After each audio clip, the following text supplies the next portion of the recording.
I stared at the voicemail notification on my phone, watching the Manhattan skyline glitter beyond my penthouse windows this Christmas Eve. My mother's tearful voice echoed through the speaker, begging me to come home, saying they desperately needed me. The irony tasted bitter in my mouth. 7 years ago, they emptied my entire college fund of $85,000 to pay for my younger sister Madison's private university tuition. "You'll find a way," Mom had said, then dismissing my dreams like yesterday's newspaper. Now they needed me, but the successful tech CEO I'd become existed despite them, not because of them. Their betrayal had forced me to build my empire from nothing, and now that empire was all I had on this cold December night. The memory crashed over me like ice water, dragging me back 7 years to that August evening when my entire world shattered. I was 18, 3 weeks away from starting my freshman year at Northwestern University when I decided to check my college savings account one final time. The laptop screen might as well have slapped me across the face. Zero balance. $85,000 gone without a trace. My hands trembled as I refreshed the page repeatedly, certain this had to be some technical error. That money wasn't just savings, it was my future carefully accumulated since I was born. My grandmother Rose had started it with a $10,000 deposit the day I came home from the hospital, adding to it every birthday and Christmas until she passed when I was 12. In her will, she'd left another $50,000 specifically for my education, with explicit instructions that it be used solely for that purpose. Mom, Dad. I'd practically fallen down the stairs in my rush to find them. They sat at our dining room table, calmly sorting through Madison's Yale acceptance packet. The pristine white envelope with its blue lettering seemed to mock me from across the room. "There's something wrong with my college account," I said, breathless with panic. "It's showing zero balance." My mother, Sandra, didn't even look up from the financial aid paperwork she was reviewing. "Oh, that. We needed to move some things around, honey." "Move things around." My voice cracked. "The account is empty." My father, Robert, finally raised his eyes to meet mine. No guilt flickered across his face, just mild annoyance at being interrupted. "Madison got into Yale JOLPay. Do you understand what that means? The opportunities she'll have with my college money?" The words came out as barely a whisper. "It's family money," Mom interjected smoothly. "And we decided as a family that Madison needs it more. Yale doesn't offer the kind of financial aid that Northwestern does. You'll find a way. You always do." The room spun around me. Madison sat in the corner, texting on her phone, not even pretending to care about the bomb they'd just dropped on my life. At 16, she wore designer jeans that cost more than my entire wardrobe, her perfectly manicured nails clicking against the latest iPhone screen. That money was from Grandma Rose. I managed to choke out. She left it specifically for my education. She wrote it in her will. My father's expression hardened. "Your grandmother would have wanted what's best for this family. Madison has exceptional potential. She needs Yale to reach it. And I don't need Northwestern." Tears burned my eyes, but I refused to let them fall. "You're resourceful," Mom said, finally looking at me with that practiced smile that never quite reached her eyes. "You've always been independent. Madison is different. She's special. She needs more support." Special. The word they'd used my entire life to explain why Madison got dance lessons while I got library cards, why she got summer camps while I got summer jobs, why her mistakes were learning experiences while mine were disappointments. "This is theft," I said quietly. "Grandma's will specified that money was for my education. You can't just take it." The silence that followed was deafening. Madison finally looked up from her phone, a smirk playing at the corners of her mouth. My parents exchanged a glance I'd seen 1,000 times before the one that said they'd already rehearsed this conversation. Theft is a very ugly word to use with family. My mother said, her voice taking on that dangerous edge I knew too well. "We're your parents. We make the financial decisions in this house." "I'm 18. That account was in my name. With us as custodians," my father reminded me. which means we had every right to allocate those funds where they were most needed. And frankly, Jolpe, your attitude right now is proving we made the right choice. Madison appreciates the sacrifices we make for her. Sacrifices, as if stealing my future was some noble act of parenting. I looked at my sister, waiting for her to say something, anything. She merely shrugged and returned to her phone, probably texting her boyfriend about their planned celebration dinner at the expensive steakhouse downtown. Northwestern starts in 3 weeks, I said, my voice hollow. What am I supposed to do? Community college is always an option, Mom suggested brightly. You could live at home, work part-time. In a few years, maybe you can transfer somewhere. See, there are always solutions if you're willing to work for them. The crushing weight of their betrayal settled onto my shoulders. This wasn't a spur-of-the-moment decision. They'd planned this, calculated the timing, to leave me with no options. The acceptance letter I'd framed, the dorm room supplies I'd bought with my job savings, the future I'd mapped out, all of it, crumbled to dust in that dining room. You know what the worst part is? I said, standing on shaking legs. It's not even the money. It's that you looked me in the eye every day knowing you were going to do this. You let me dream, let me plan, let me believe I mattered in this family. My father's jaw tightened. You're being dramatic. This is what's best for everyone. Everyone except me, I corrected. As I turned to leave, my mother called after me with false concern. Where are you going? We're having Madison's celebration dinner at 7. Marcello's her choice. You should come. This is a happy day for our family. I paused at the doorway, looking back at the three of them. My parents already returning to their paperwork as if they hadn't just destroyed my life. My sister scrolling through Instagram without a care in the world. A happy family celebrating one daughter's bright future with the stolen dreams of another. Grandma Rose would be ashamed of you, I said quietly. My mother's mask finally slipped, revealing a flash of genuine anger. Your grandmother isn't here, is she? We are, and we know what's best. I climbed the stairs to my room, each step feeling like a mile. Behind my closed door, I finally let the tears fall as I stared at my Northwestern acceptance letter on the wall. 3 weeks to figure out how to save my future. 3 weeks to find a way when the people who were supposed to protect me had just proven they'd sell me out for their golden child without a second thought. The truly twisted part was yet to come, because as I would soon discover, this betrayal ran deeper than I could have imagined, and the paper trail they'd left behind would reveal exactly how long they'd been planning to sacrifice my future for Madison's comfort. The next 72 hours blurred together in a desperate marathon of phone calls, emails, and crushed hopes. I'd transform my bedroom into a makeshift war room laptop open to dozens of scholarship sites, financial aid applications scattered across my desk, my phone hot from endless conversations with Northwestern's financial aid office. I'm sorry, Miss Jolpe, the financial aid counselor said for the 3rd time. Without your parents' cooperation on the FAFSA forms, we can't process any need-based aid. And since they've indicated they won't be contributing, but their income is too high for you to qualify as independent, they stole my college fund. I explained again, my voice raw from repeating the story. $85,000. Gone. I understand this is difficult, but unless you can prove abuse or abandonment through legal channels, you're still considered a dependent. Have you talked to them about co-signing private loans? That conversation had gone about as well as expected.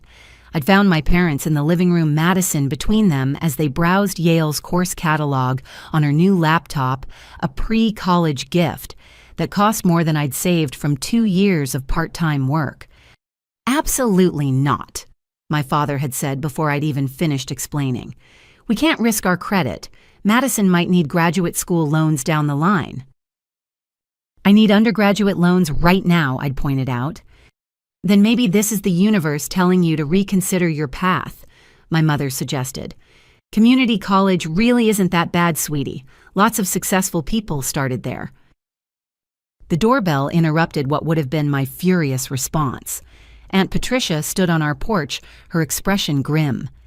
My father's younger sister had always been the family truth teller, the one who called out uncomfortable realities at holiday dinners. "I need to talk to Jolpe," she announced, pushing past my shocked parents. "Alone." In the privacy of our backyard, Patricia revealed the depth of my parents' deception. "I've been worried about you," she began, pulling out her phone. "So I did some digging, found some interesting emails between your parents and other family members." She showed me screenshot after screenshot, messages dating back 2 years discussing the Madison situation and reallocating resources. My parents had been slowly moving money from my account into theirs, claiming they were consolidating for better interest rates. They'd told extended family that I'd agreed to help my sister, that I was so proud of Madison getting into Yale. "This one's my favorite," Patricia said bitterly, showing me an email from my mother to my grandmother's sister. "She says you insisted Madison take the money because you wanted to find your own way," written 3 months ago. 3 months ago, when I'd been excitedly planning my Northwestern dorm room with my best friend Sarah, completely oblivious to the betrayal brewing in my own home. They've been character assassinating me to the entire family. My voice came out strangled. "They knew you'd reach out for help when you discovered what they'd done," Patricia explained. "So they got ahead of it. Painted you as this independent spirit who didn't want help, while Madison was the delicate flower who needed support." "Can you help me?" I asked, hating how desperate I sounded. Patricia's face crumbled. "I wish I could, honey. But Jim just lost his job, and with 3 kids, I've got maybe $500 I could spare, but that won't make a dent in what you need." Over the following days, I reached out to every relative with the means to help. Each conversation followed the same devastating pattern. "Oh, Jolpe," my mother's cousin said, "your parents mentioned you wanted to do this on your own. I admire your independence." "That's not true," I'd insist. "They took my money without asking." An uncomfortable pause. "That's not what they told us. Are you sure there wasn't a misunderstanding?" By the 5th rejection, I understood the brilliant cruelty of my parents' strategy. They'd poisoned the well so thoroughly that I looked like either a liar trying to manipulate family for money or an ungrateful daughter backing out of a promise. My reputation in the extended family was destroyed before I'd even known I needed defending. The true scope hit me when I called my high school guidance counselor, Mrs. Chen, to ask about last-minute scholarship opportunities. "Jolpe." She sounded confused. "I thought you decided not to attend college. Your parents called last week to withdraw your applications." "They did what?" I gripped the phone so hard my knuckles went white. "They said you'd had a change of heart, wanted to take a gap year to find yourself." I was surprised, but they were very convincing. Oh dear, that wasn't true, was it? I couldn't even answer through the fury choking me. They'd been sabotaging me while I slept down the hall, while I ate dinner with them, while I still believed somewhere deep down that my parents loved me equally. That night, I confronted them one final time. Madison was out with friends, spending money that should have been paying for my textbooks. "You called my school, told them I wasn't going to college." My mother didn't even have the decency to look ashamed. "We thought it would be easier. No point in them calling about transcripts for a plan that wasn't happening. It was happening until you stole my future." There's that dramatic streak again. My father sighed. "Honestly, Jolpe, the more you react like this, the more convinced we are that Madison deserves this opportunity. She's grateful. She's composed. She represents our family well." "I represent your family failure," I shot back. "The daughter you could sacrifice without guilt." Something shifted in my mother's expression then. For just a moment, I saw the calculation behind her maternal mask. "Every family has to make hard choices, Jolpe.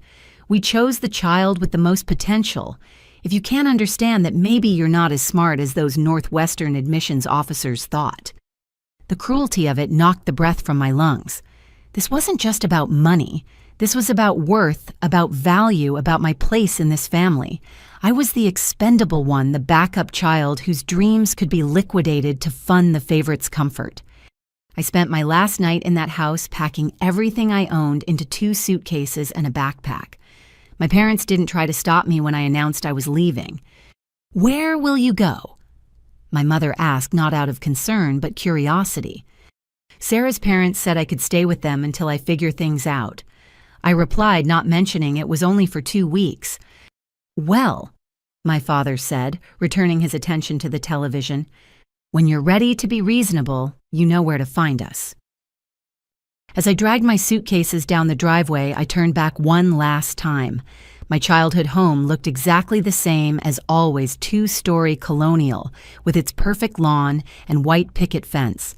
The American dream that had become my nightmare. From an upstairs window, I caught a glimpse of Madison watching me leave. She gave a little wave like she was seeing off a casual acquaintance, rather than the sister whose future she'd stolen. That small gesture, so devoid of guilt or concern, told me everything I needed to know about where I stood in this family. My phone buzzed with a text from Patricia. "Keep fighting, kiddo. They'll regret this one day." Standing at the end of that driveway, 18 years old, with nowhere to go and no money to get there, I made a promise to myself. I would find a way. Not because they believed I could, but because they believed I couldn't. And someday, when they needed me, the way I needed them now, I'd remember this moment. I'd remember how it felt to be abandoned by the people who were supposed to love me most. The August night was warm, but I shivered as I walked away from everything I'd known. In 3 days, I'd gone from college-bound with a bright future to homeless with 2 suitcases, all because my parents decided Madison's comfort mattered more than my dreams. But what they didn't understand about resourcefulness was that it was forged in desperation. They'd taken my money, poisoned my family against me, and destroyed my immediate future. What they'd given me in return was freedom from any obligation to them. They'd cut the ties that bind thinking I'd come crawling back. They thought wrong. My new reality hit me at 4:30 in the morning, when my alarm shrieked through the darkness of the basement apartment I'd found on Craigslist. The mattress on the floor was so thin I could feel every spring, and the walls were decorated with patches of black mold that the landlord insisted were just water stains. For $600 a month, I got 4 concrete walls, a toilet that ran constantly, and the pleasure of hearing my upstairs neighbors fight about money every night. I dressed in the dark to save electricity, pulling on the polyester uniform for my first job at a 24-hour diner. By 5:15, I was pouring coffee for truckers and night shift workers, my feet already aching in the cheap, non-slip shoes that were eating through my savings at minimum wage. "Order up," Kenny the cook called out, sliding plates of eggs and hash browns across the pass. I grabbed the muscle memory from 3 weeks of this routine, guiding me through the breakfast rush. "You look tired, honey," Marge, one of my regulars, commented as I refilled her coffee. She was a nurse heading home after a 12-hour shift, and she'd taken a motherly interest in me since my first day. "I'm fine." I lied, not mentioning that I'd worked until midnight at my second job stocking shelves at a grocery store, then caught 3 hours of sleep before starting this shift. By 2 in the afternoon, when the diner shift ended, I had exactly 45 minutes to scarf down a meal, half-price employee discount, the only way I could afford to eat, change clothes, and catch the bus to my third job at a call center. 8 hours of getting screamed at by angry customers about their phone bills reading from a script, while my dreams withered a little more with each hostile interaction. The call center paid slightly better than minimum wage, but the soul-crushing monotony made every hour feel like 3. During my breaks, I'd huddle in the bathroom stall and scroll through Madison's Instagram posts on my cracked phone screen. There she was at Yale's orientation week, posing in front of historic buildings in a Yale sweatshirt that probably cost more than I made in a day. Another photo showed her dorm room decorated like a Pottery Barn catalog, with a mini fridge, expensive bedding, and a laptop setup that would make any tech enthusiast weep with envy. "My amazing parents made sure I have everything I need to succeed. So blessed," her caption read, accompanied by heart emojis. The comments flooded in from family members. "So proud of you. Your parents are wonderful. Can't wait to see all you accomplish." I wanted to throw my phone against the bathroom wall. Instead, I returned to my cubicle and spent 4 more hours apologizing for service fees I didn't create to customers who saw me as nothing more than a corporate punching bag. My days blurred together in an endless cycle of exhaustion. Wake up at 4:30, work the diner until 2 call center, from 3 to 11 overnight stocking at the grocery store on weekends. 7 days a week, 90-plus hours, and still barely scraping together enough for rent utilities and the ramen noodles that had become my primary food group. "You need to slow down," Sarah told me during one of our rare phone calls. "You're going to burn out." "I can't slow down," I replied, doing mental math on how many hours I needed to work to save for one community college class. "If I slow down, they win." "This isn't about winning anymore, Joe. I'm worried about you." I couldn't explain that stopping felt like drowning, that every hour not working was an hour my parents' prophecy came true. I was finding a way just like they'd said, but it was killing me slowly. The breaking point came on a particularly brutal October evening. I just finished my diner shift and was changing in the employee bathroom when my phone buzzed. A notification from our family's group chat, which I hadn't had the heart to leave yet. It was a video from my mother. Madison stood in what looked like an upscale boutique, twirling in a designer dress. "Early birthday shopping for my Yale freshman," my mother's voice chirped behind the camera. "Doesn't she look gorgeous?" Madison's birthday was still 2 weeks away. Mine had passed 3 days ago without a word from anyone in my family. I'd celebrated by treating myself to a gas station coffee instead of making instant. The next message made my blood run cold. A photo of a bright red Mini Cooper with a giant bow on top, Madison posing beside it with a squeal of delight frozen on her face. "Every Yale student needs reliable transportation. Thanks, Mom and Dad. Best birthday ever." The text was followed by a string of luxury car emojis. I did the math reflexively. That car cost more than I'd make in 6 months of destroying my body with triple shifts. The insurance alone would cover my community college tuition for a year.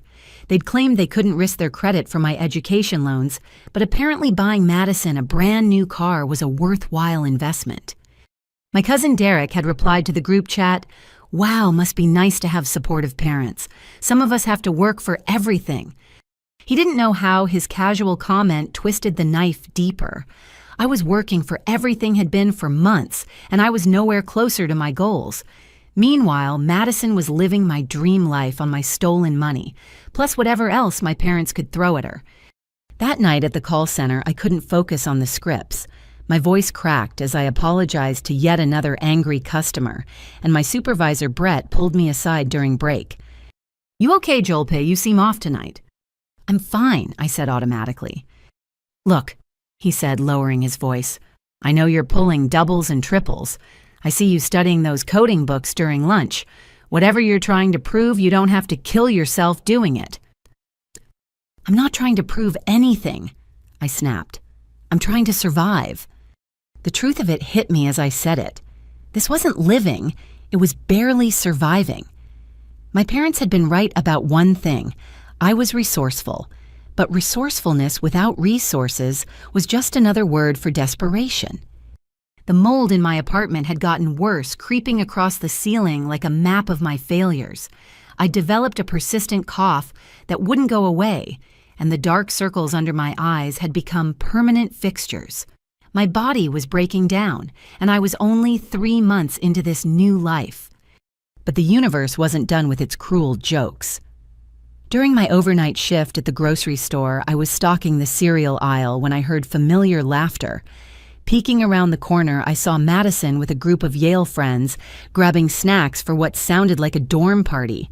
She looked radiant, well-rested, every inch the Ivy League student she'd always dreamed of being.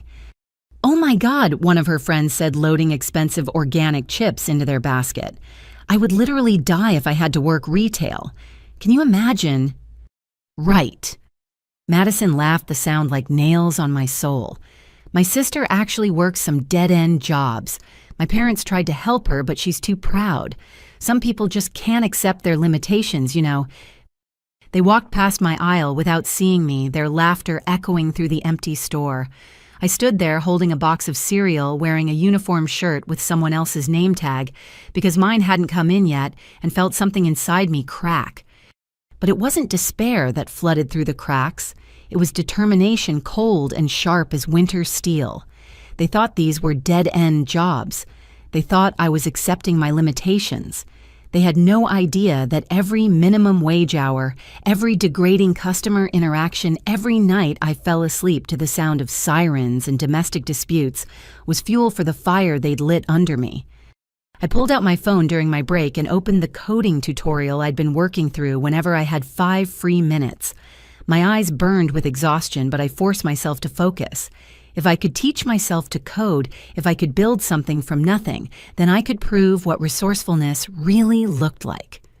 3 weeks later, fate threw me the smallest lifeline. During a rare morning when I had 2 hours between jobs, I sat in the public library using their free Wi-Fi to apply for remote freelance coding gigs. My skills were basic self-taught from YouTube videos and free online courses, but I was desperate enough to apply for anything. An email popped up that made me blink twice to make sure I wasn't hallucinating from exhaustion. A small startup was looking for someone to do basic HTML and CSS work.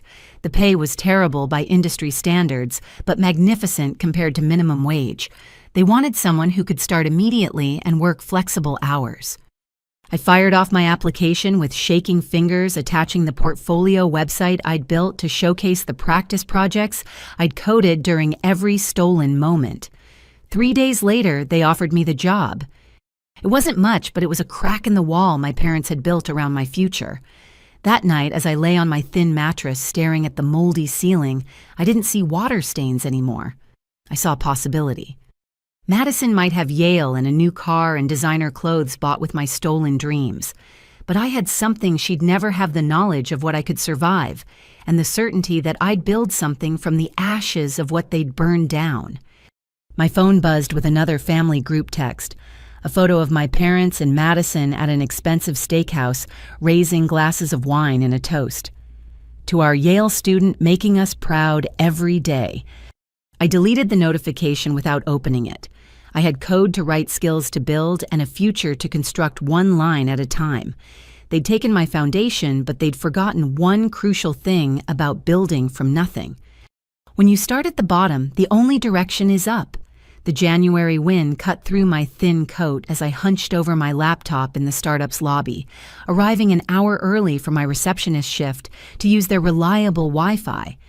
I'd been working at TechFlow Solutions for 2 months now, juggling reception duties during the day, while desperately trying to keep up with the junior developers' conversations. My 3 previous jobs had been reduced to 2, the diner, and this after the call center finally broke what was left of my spirit. Morning Jolpay. Marcus Chen called out, breezing through the glass doors with his usual infectious energy. The company's founder was everything Silicon Valley promised: brilliant, driven, and young enough to remember what it felt like to have nothing but ambition. "Good morning, Mr. Chen," I replied quickly, minimizing my coding tutorial to pull up the calendar system. "It's Marcus, please. We're not that formal here." He paused at my desk, eyeing my screen with interest. "JavaScript fundamentals. That's pretty advanced for someone who claimed they only knew basic HTML during the interview." Heat flushed my cheeks. "I've been teaching myself. I hope that's okay. I use my breaks and lunch hour." "Okay," he grinned. "It's fantastic. Keep it up." The morning passed in its usual blur of phone calls, package deliveries, and scheduling meetings. But around 11, raised voices erupted from the development room. Through the glass walls, I could see the entire tech team clustered around a whiteboard, gesticulating wildly. "It's impossible with our current architecture," James, the lead developer, was saying. "We'd need to completely rebuild the authentication system." "We don't have time for a rebuild," another developer argued. "The client demo is tomorrow." I tried to focus on organizing the supply closet, but their technical discussion kept pulling my attention. They were struggling with a user authentication problem I'd encountered in one of my late-night coding tutorials just last week. The solution had taken me hours to understand, but it was surprisingly elegant once it clicked. By lunch, the team looked defeated. Marcus stood at the whiteboard, running his hands through his hair in frustration. The demo was crucial, potentially worth millions in funding. I should have kept quiet, should have stayed in my lane as the receptionist who answered phones and ordered lunch. But watching brilliant people struggle with something I'd accidentally learned made my fingers itch. During my lunch break, while they were out grabbing sandwiches, I slipped into the empty development room. Their code was still displayed on the main monitor, and I could see the exact issue that had stumped me during my tutorial. My hands moved almost without thinking, opening a new terminal window and typing out the solution I'd discovered. "What are you doing?" I spun around to find Marcus standing in the doorway, his expression unreadable. My heart plummeted to my stomach. "I'm sorry, I shouldn't have touched anything. I just thought... I recognized the problem from a tutorial I did, and I knew how to fix it, but I should have asked first, and..." Jolpe. He held up a hand, walking closer to examine my screen. Did you just solve our authentication issue? Maybe... I squeaked. I had the same problem when I was building a practice project last week. The token refresh was failing because the middleware wasn't properly async. See if you await the verification here and restructure the promise chain. I explained the solution, my nervousness fading as I fell into the familiar rhythm of code logic. Marcus listened intently, occasionally asking questions that showed he understood exactly what I was proposing. "How long have you been coding?" he asked when I finished. "About 6 months," I admitted. "Just online tutorials and free courses. I practice whenever I can." 6 months? He shook his head in amazement. "James has been coding for 6 years and he missed this." The development team returned from lunch to find Marcus implementing my solution. There was a moment of tension when they realized the receptionist had solved their crisis, but it evaporated when the fix worked perfectly. "Where did you learn this?" James asked, professional curiosity overcoming any wounded pride. "YouTube University," I said with a self-deprecating laugh, and a lot of Stack Overflow. That afternoon, Marcus called me into his office. The space was typical startup chic beanbag chairs, a ping-pong table, and whiteboards covered in ambitious diagrams. "Tell me your story," he said, gesturing for me to sit. "The real one. Because someone who teaches themselves to code while working as a receptionist has a story." So I told him everything. The stolen college fund, the family betrayal, the months of working myself to exhaustion. I expected pity or the awkward discomfort people usually showed when confronted with family dysfunction. Instead, Marcus leaned back in his chair with a knowing look. "My parents wanted me to be a doctor," he said. "When I dropped out of pre-med to start my first company, they told the entire extended family I was wasting my potential. Sound familiar? Did they ever come around after my second company sold for 8 figures? His smile was wry. Money has a way of validating choices parents don't understand. But here's the thing, Jolpe. You're trying to code your way out of poverty while exhausted and malnourished. It's admirable, but it's also inefficient." "It's the only option I have," I said defensively. "No, it's not." He leaned forward, his expression serious. "I'm going to make you an offer. There's a coding boot camp starting next month. Intensive program, 12 weeks, designed to turn motivated people into job-ready developers. I'll pay for it, plus a living stipend, so you can quit that diner job and focus on learning." The room spun slightly. "Why would you do that?" "Because you solved in 5 minutes what my team couldn't fix in 3 hours. Because you're teaching yourself to code on a broken laptop in a moldy apartment. Because I see myself in you, and someone gave me a chance once too." He paused. "There's a catch, though. After you complete the program, you work for me for 2 years. Junior developer salary, which will be triple what you're making now, even at entry level." "That's not a catch," I whispered. "That's a miracle." "It's an investment," he corrected. "I'm betting on your potential. Deal?" I couldn't speak through the tears threatening to spill, so I just nodded. He slid a written offer across the desk, making it official. "There's one more thing," he said as I shakily signed my name. "You'll need to background check for the boot camp. Is there anything I should know about—" My stomach dropped. "My parents." They might say things. They've been telling people I'm unstable, that I'm difficult. They tried to sabotage opportunities before. Marcus's expression darkened. They tried to sabotage their own daughter's future. They already did once, I reminded him. Taking the money was just the start. He was quiet for a moment, then picked up his phone. "Hey, Rachel, can you come to my office and bring the file on those character assassination attempts we dealt with last year?" He looked at me. "My head of HR dealt with something similar. We know how to handle toxic families." Rachel turned out to be a force of nature in designer heels, taking notes as I explained my parents' pattern of interference. "I'll handle any reference calls personally," she assured me. "We've seen this before, parents who can't stand their children succeeding without them." 2 days later, my worst fears materialized. I was filing invoices when the main line rang. "TechFlow Solutions, this is Joel Pei. I need to speak with Marcus Chen immediately."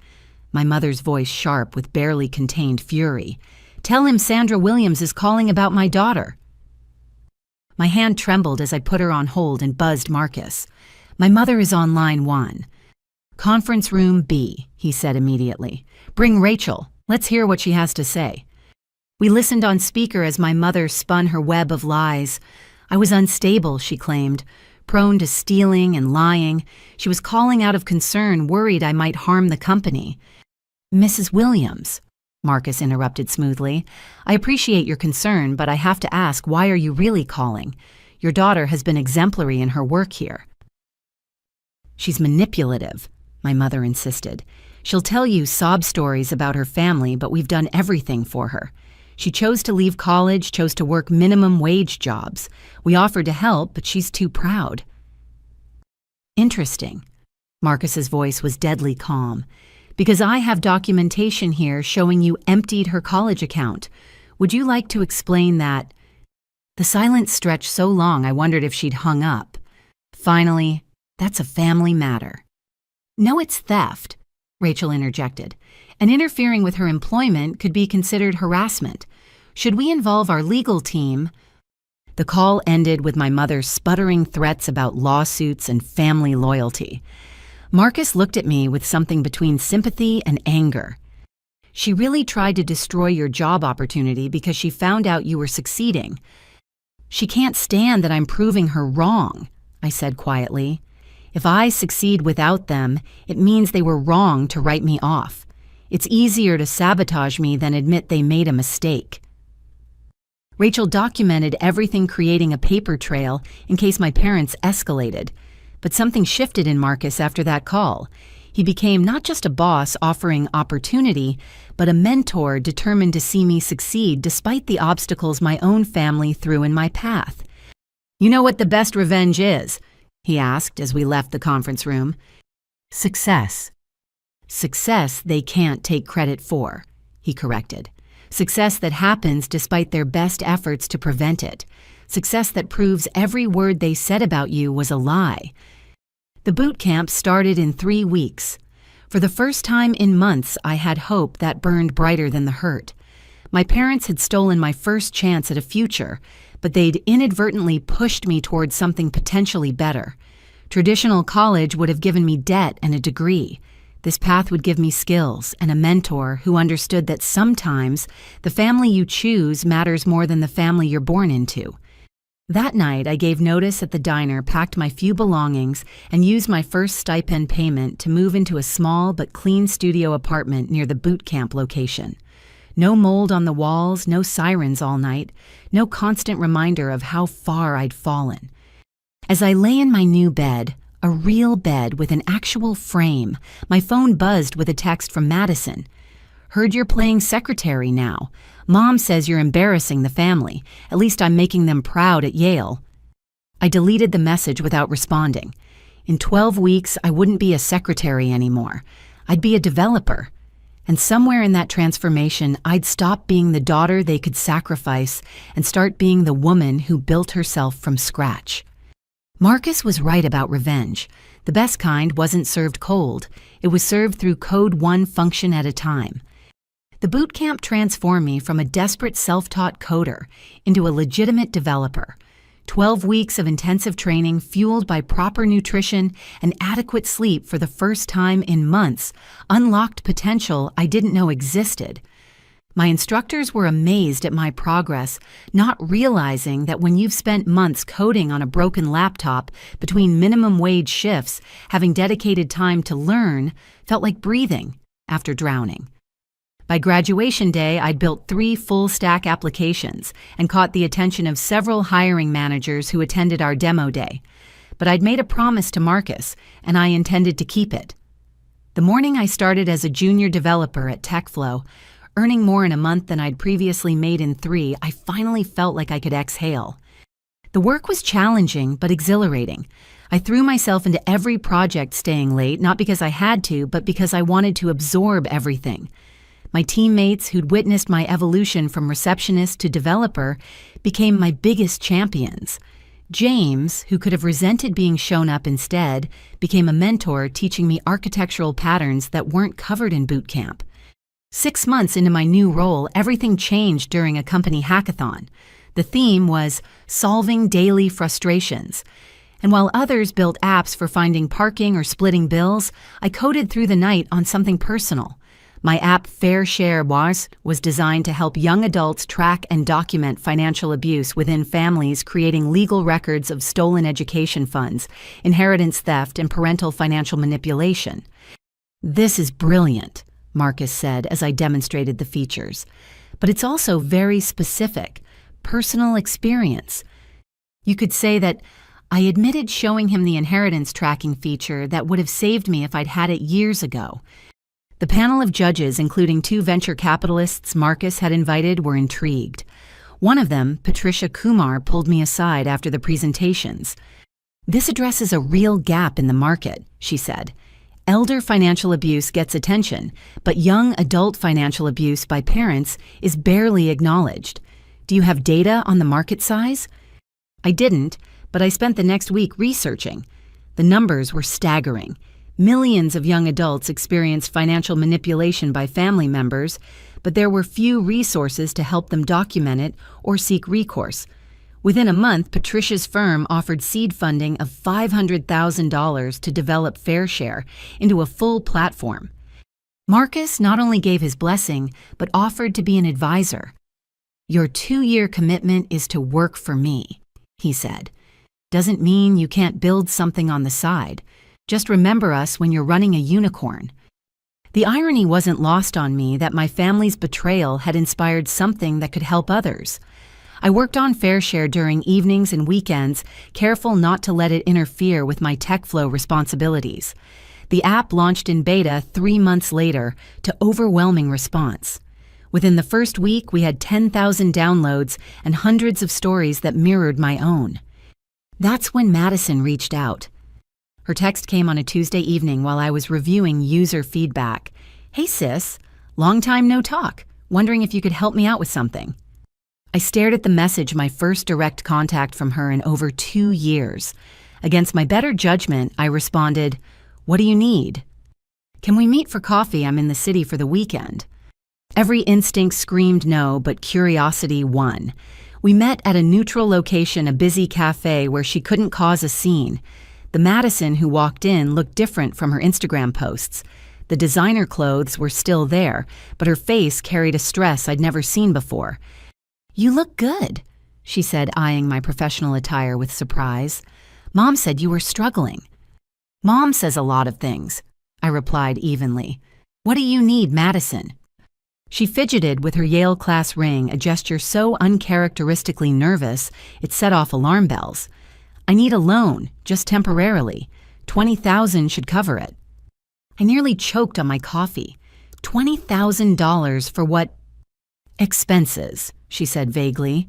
"Yale is more expensive than we planned. Mom and Dad are tapped out with the mortgage and my car payments. I thought since you're doing okay now..."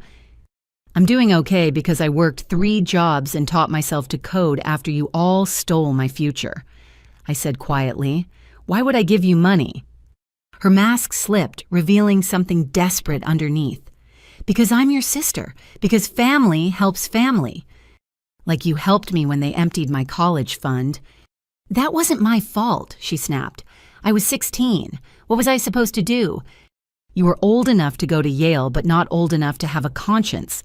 I pulled out my phone and showed her the FareShare app. I built this because of what our family did to me. It helps people document financial abuse. Funny thing is, half our users are dealing with siblings who got preferential treatment and then came back asking for more. Madison's face went pale. You're making money off our family drama. I'm helping people who were betrayed like I was. And no, I won't give you $20,000 or $20. You made your choice when you took that money knowing it was mine. I'll tell Mom and Dad about your little app, she threatened. They'll sue you for defamation. Go ahead, I said, standing to leave. My lawyer would love to depose them about the theft.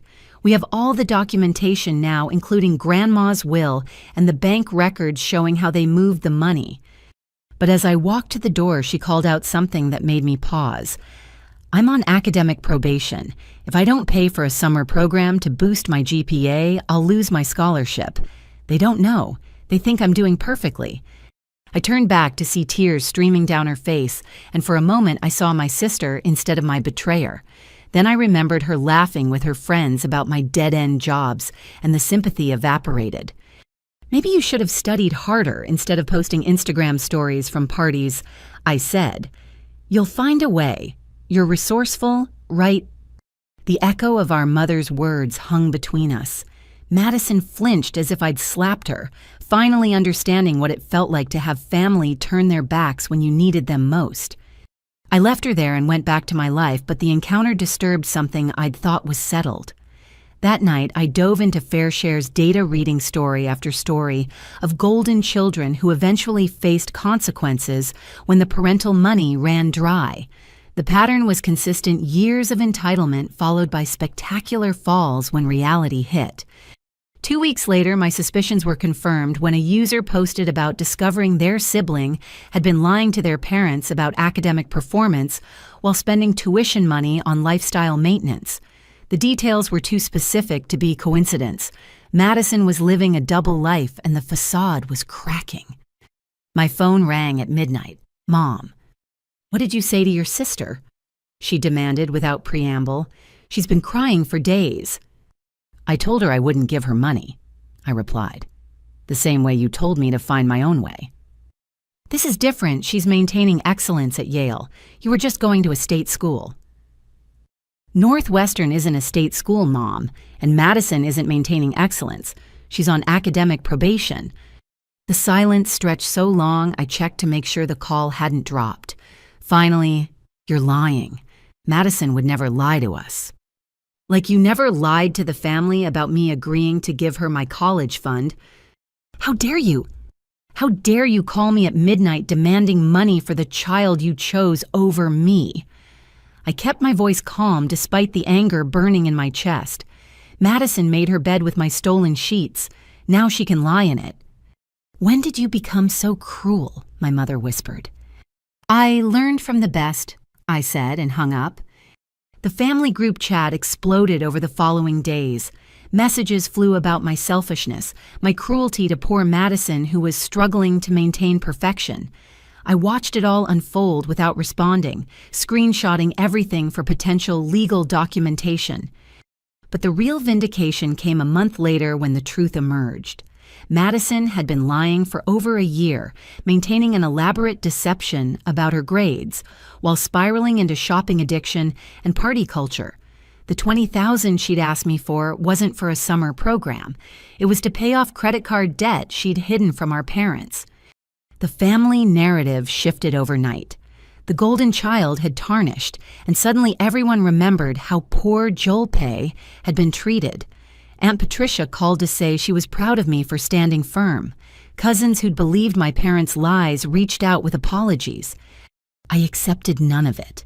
They'd shown me who they were when it mattered, and I wouldn't forget just because the family dynamic had shifted. Meanwhile, FareShare hit 100,000 downloads. Patricia Kumar's firm committed to a Series A round of $2 million. Tech reporters started calling, wanting to hear the story behind the app. I declined most interviews, but agreed to one podcast about financial abuse within families. The hardest part, I told the host, is that society expects you to forgive because they're family, but family should be held to a higher standard, not a lower one. They're supposed to protect you, not prey on you. The episode went viral. My inbox flooded with stories from people who'd experienced similar betrayals. We hired 2 developers and a community manager to handle the growth. What had started as a hackathon project born from pain was becoming a movement. Madison texted once more, "I hope you're happy you've destroyed our family." I didn't respond, but I thought about it that night as I reviewed code in my comfortable apartment, my bank account healthy, my future secure. I hadn't destroyed our family. I'd simply refused to be destroyed by it. The app notification pinged another user had successfully documented financial abuse and secured legal protection for their remaining assets. Each success story healed something in me, proof that my pain had purpose. My parents had been right about one thing. I was resourceful, but they'd been wrong about everything else. My success wasn't despite them taking my college fund. It was because they'd shown me early that I could only count on myself, and that knowledge had become my superpower. As I pushed the latest update to production, I thought about Madison struggling at Yale, our parents facing the reality that their golden child was brass underneath. They'd bet everything on the wrong daughter, and now they were learning what I'd known all along. Sometimes the best revenge isn't served at all. Sometimes it's built, coded, and deployed to help others avoid your fate. And sometimes, just sometimes, the universe ensures the people who wronged you get to watch your rise while experiencing their own fall. Success they couldn't take credit for. Success they'd tried to prevent.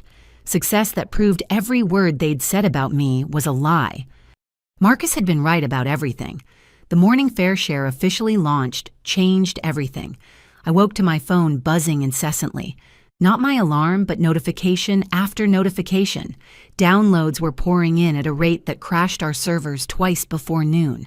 Marcus, who'd become my closest advisor, called an emergency meeting at TechFlow to lend us their backup infrastructure. "Holy hell, Joel Pay!" James whistled, watching the real-time analytics. "You're trending on every major platform. #1 in the finance category, #3 overall." TechCrunch had picked up the story, then the Wall Street Journal. By evening, CNN wanted an interview. The narrative was irresistible young woman turns family betrayal into million-dollar startup helping others. Patricia Kumar worked her media connections, ensuring the story stayed focused on the mission rather than becoming exploitative gossip about my family. Within 72 hours, we'd hit 500,000 downloads, and our servers groaned under the weight of user testimonials. I hired 5 more developers on the spot, drawing from Marcus's network of talented engineers. The Series A funding let me offer competitive salaries, and suddenly I was running a real company, not just a side project. That's when things got complicated. Joel Pay Williams. A process server found me at the TechFlow office handing over legal documents with the apologetic expression, "You've been served." My hands trembled as I read the paperwork. My parents were suing me for defamation, claiming FairShare was built on lies about our family. They wanted damages of $5 million, essentially everything the company had raised and more. "They can't be serious," Rachel said, reading over my shoulder.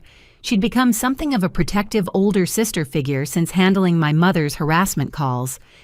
But they were deadly serious.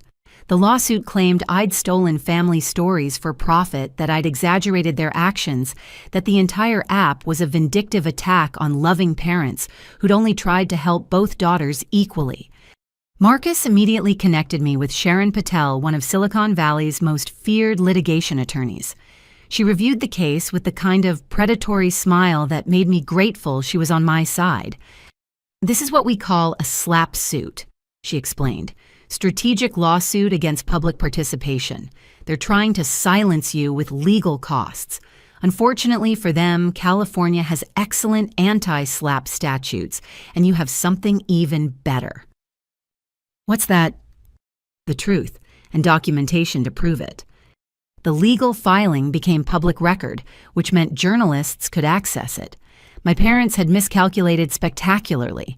Instead of silencing the story, they'd added fuel to it. Fair share.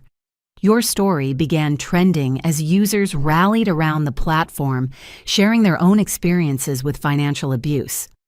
But my parents weren't done. They appeared on a morning talk show presenting themselves as heartbroken parents whose ungrateful daughter had twisted family sacrifices into a profit scheme. My mother cried on cue, dabbing at her eyes with a tissue, while my father held her hand supportively. "We gave both our daughters everything," my mother told the sympathetic host. "Yes, we had to make hard choices when Madison got into Yale, but Joel Pay agreed to it. She said she wanted her sister to have the best opportunities. Now she's built this app on lies, making millions while destroying our reputation." The host nodded sympathetically, clearly buying their performance. "And what about the allegation that you emptied her college fund without permission?" "There was no fund specifically for her." My father lied smoothly. "It was family money that we allocated where it was most needed. Joel Pay could have gone to community college and transferred. Instead, she chose to drop out and work minimum wage jobs to punish us." I watched from my office, surrounded by my team who'd gathered in silent support. The lies flowed so easily from their mouths, I almost believed them myself. They'd rewritten history so thoroughly in their minds that they probably believed their own version. "Should we respond?" my head of communications asked. "Not yet," Sharon advised over speakerphone. "Let them hang themselves. We'll present our evidence in court, not the media." But we didn't have to wait for court. That afternoon, Aunt Patricia did something extraordinary. She went on social media with screenshots of every email, every text, every family group chat message from the past 3 years. The conspiracy to hide the theft, the character assassination, the deliberate sabotage, all of it laid bare for the world to see. "I've stayed silent too long," her post read. "Watching my brother and sister-in-law destroy one daughter to prop up another has haunted me. Here's the truth they don't want you to see." The internet did what it does best: investigate. Within hours, people had found Madison's Yale academic record public due to a database breach showing her suspension for academic dishonesty. They found the mortgage documents showing my parents' house in foreclosure. They found Madison's abandoned fashion blog where she'd bragged about spending daddy's money on designer goods while I was working 3 jobs. My phone rang. Madison. "You need to stop this," she said without preamble. "The internet is destroying me. I can't get a job anywhere. Everyone knows who I am now." "I didn't start this," I reminded her. "Mom and Dad did when they sued me. They're just trying to protect the family." "What family?" I asked. "The one where they stole my inheritance. The one where you laughed about my dead-end jobs with your Yale friends. That family—" "I was young and stupid," she pleaded. "Haven't I been punished enough? I lost everything. Yale expelled me officially yesterday because of the media attention. My trust fund is gone because Mom and Dad spent it on lawyers. I'm working at a coffee shop and living with 4 roommates." For a moment, silence stretched between us. I thought about how she'd lived my life for a few months and crumbled while I'd lived it for years and built an empire. "Madison," I said finally, "you're experiencing consequences, not punishment. There's a difference." "So you won't help me?" "I'll help you the same way you helped me when I begged you to speak up about the stolen money. The same way you helped when you knew Mom was calling my employers. The same way you helped when you had everything and I had nothing." "I get it," she said bitterly. "You want me to suffer." "No," I corrected. "I want you to grow, and growth hurts. Trust me, I know." She hung up, but not before I heard her sob. Part of me, the part that remembered teaching her to ride a bike and braiding her hair for school, ached. But the larger part, the part that had survived on ramen and determination, stayed firm. The lawsuit moved forward at legal speed, which meant slowly. During depositions, my parents' lies unraveled thread by thread. When presented with bank records showing the trust fund withdrawal, they claimed it was a misunderstanding. When shown emails plotting to prevent family members from helping me, they insisted they were protecting me from becoming dependent on others.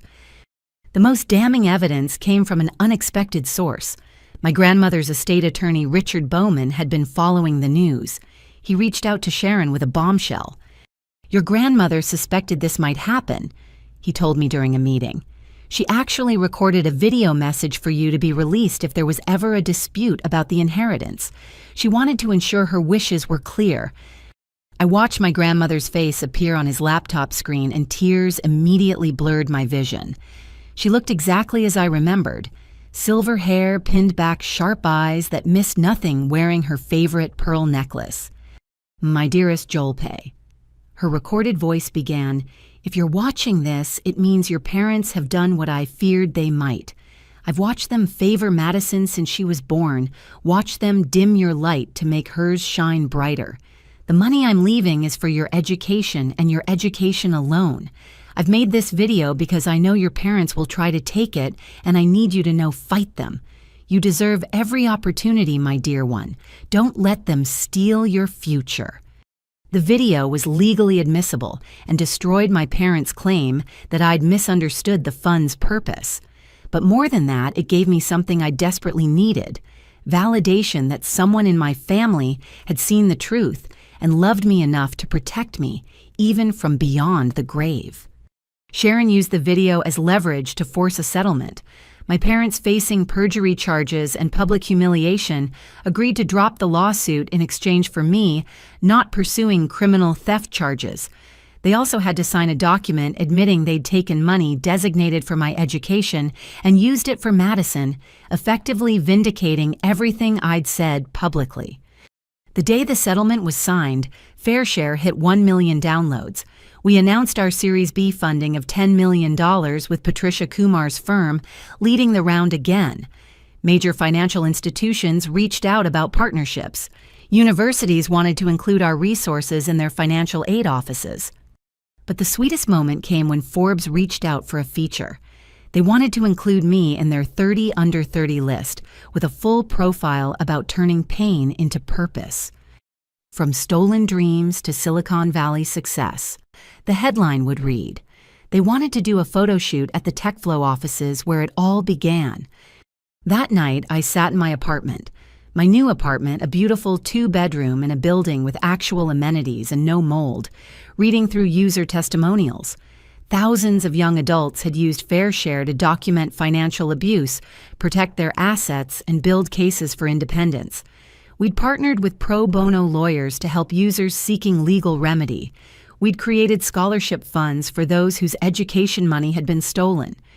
Every success story healed another piece of my broken trust in humanity. We weren't just building an app. We were building a movement that said family didn't give you the right to financially abuse someone. My phone buzzed with a text from Marcus.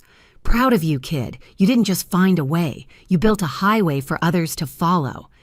I thought about my parents probably watching the Forbes announcement from their downsized apartment, facing bankruptcy from legal fees. I thought about Madison learning the harsh lessons of adulthood without a safety net. I thought about myself at 18, scared and alone with 2 suitcases and no money. That girl could never have imagined this moment, but she'd fought for it anyway. One line of code at a time, one 16-hour day at a time, one small victory at a time. My parents had been wrong about so much, but they'd been right about one thing: I did find a way. Just not the way they'd expected. The foreclosure notice appeared in my news feed before my parents told anyone in the family.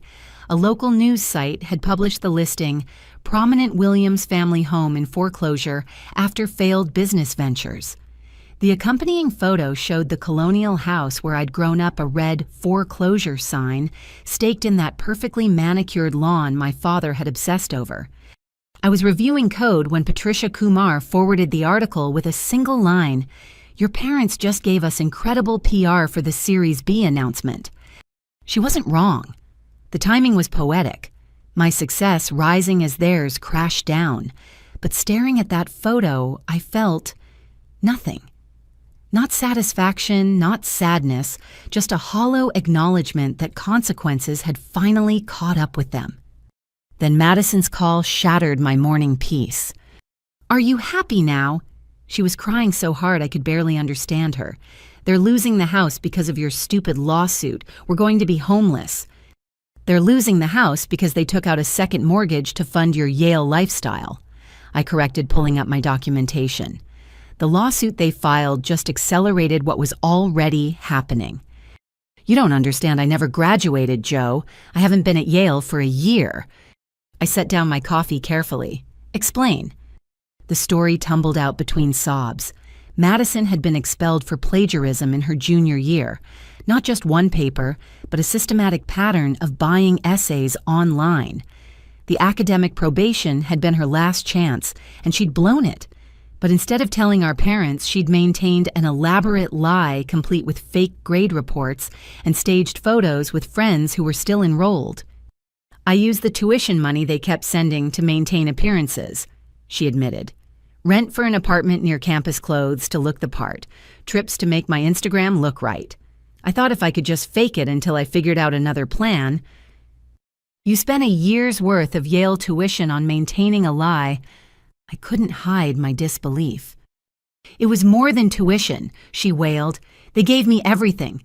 Credit cards for educational expenses, money for study abroad programs I never went on. I even hired someone to create a fake Yale transcript when they asked to see my grades. The scam was breathtaking in its audacity. While I'd been sleeping on a mattress on the floor, she'd been spending 6 figures to avoid admitting failure. Why didn't you just tell them the truth? Are you kidding? I'm the golden child. Remember, the special one who needed Yale to reach her potential. How could I tell them their investment was worthless, that I'm just as much of a failure as me? I finished coldly. That's not what I meant. Yes, it is. And that's exactly why you couldn't tell them. Because in their eyes, there was only room for one failure in this family, and that spot was already taken. But the true explosion came that evening when the full story broke. An investigative journalist had been digging into my family since the lawsuit became public. They discovered the web of lies through public records and social media forensics. The headline was brutal. Yale scandal: Williams family spent stolen college fund on daughter's fake education. The article detailed everything: the forged transcripts, the elaborate deception, the fact that my parents had been showing off their Yale graduate daughter at family events for months after her expulsion. Screenshots showed Madison at fake graduation ceremonies, my parents' proud Facebook posts about their Ivy League daughter, the thousands of dollars flowing toward an education that didn't exist. My phone exploded with family group chat notifications. Relatives who'd sneered at my jealousy were now demanding answers. The aunt who'd refused to help me because I was too proud was raging about being deceived. The cousins who'd believed I was selfish were sharing the article with shock emojis. But the real bomb dropped when the journalist reached out to me for comment and mentioned something chilling. Did you know your parents listed you as a co-signer on some of these debts? Sharon Patel earned every penny of her retainer that night. We discovered my parents had forged my signature on multiple loan documents, using my newfound success as collateral. They'd told lenders I was their business partner in several failed ventures, a restaurant that never opened, a real estate flip that went bankrupt, an investment in Madison's startup that was actually just shopping sprees. This is identity theft, Sharon said grimly, and fraud, and about 6 other felonies. They didn't just steal your college fund. They've been stealing your identity to fund their lifestyle. The FBI's Financial Crimes Unit got involved the next day. Suddenly, this wasn't just a family dispute, but a federal investigation. Agents showed up at my office to take my statement, and I had to relive every moment of betrayal, while they took notes. Your parents seem to have a pattern, Agent Chen observed, reviewing the evidence. Take from you to give to Madison, then use your success to justify more taking. It's pathological. Madison called again that night, hysterical. The FBI came to my apartment. They froze all my accounts. I can't even buy groceries. Those accounts were funded with stolen money, I pointed out. I didn't know. You knew the tuition money was for Yale. You knew you weren't attending Yale. What did you think would happen? I thought I'd figure something out. She was spiraling. Get a job, pay them back slowly. I didn't think it would all come crashing down like this. That's the thing about lies, Madison. They always crash eventually. Help me, she begged. Please, I'll do anything. I'll testify against them. I'll admit everything. Just don't let me go to jail. I consulted with Sharon, who confirmed Madison's cooperation could help our case. But there were conditions. Full honesty, I told her. Every lie, every deception, every cruel thing you did while spending my money. You admit it all publicly and work with the FBI. Everyone will hate me, she whispered. Everyone already hates you, I said bluntly. This is about saving yourself from prison. The family meeting that weekend was a massacre. Aunt Patricia hosted at her house, and every branch of the Williams family tree showed up demanding answers. My parents, looking haggard and decade older, tried to spin one last story.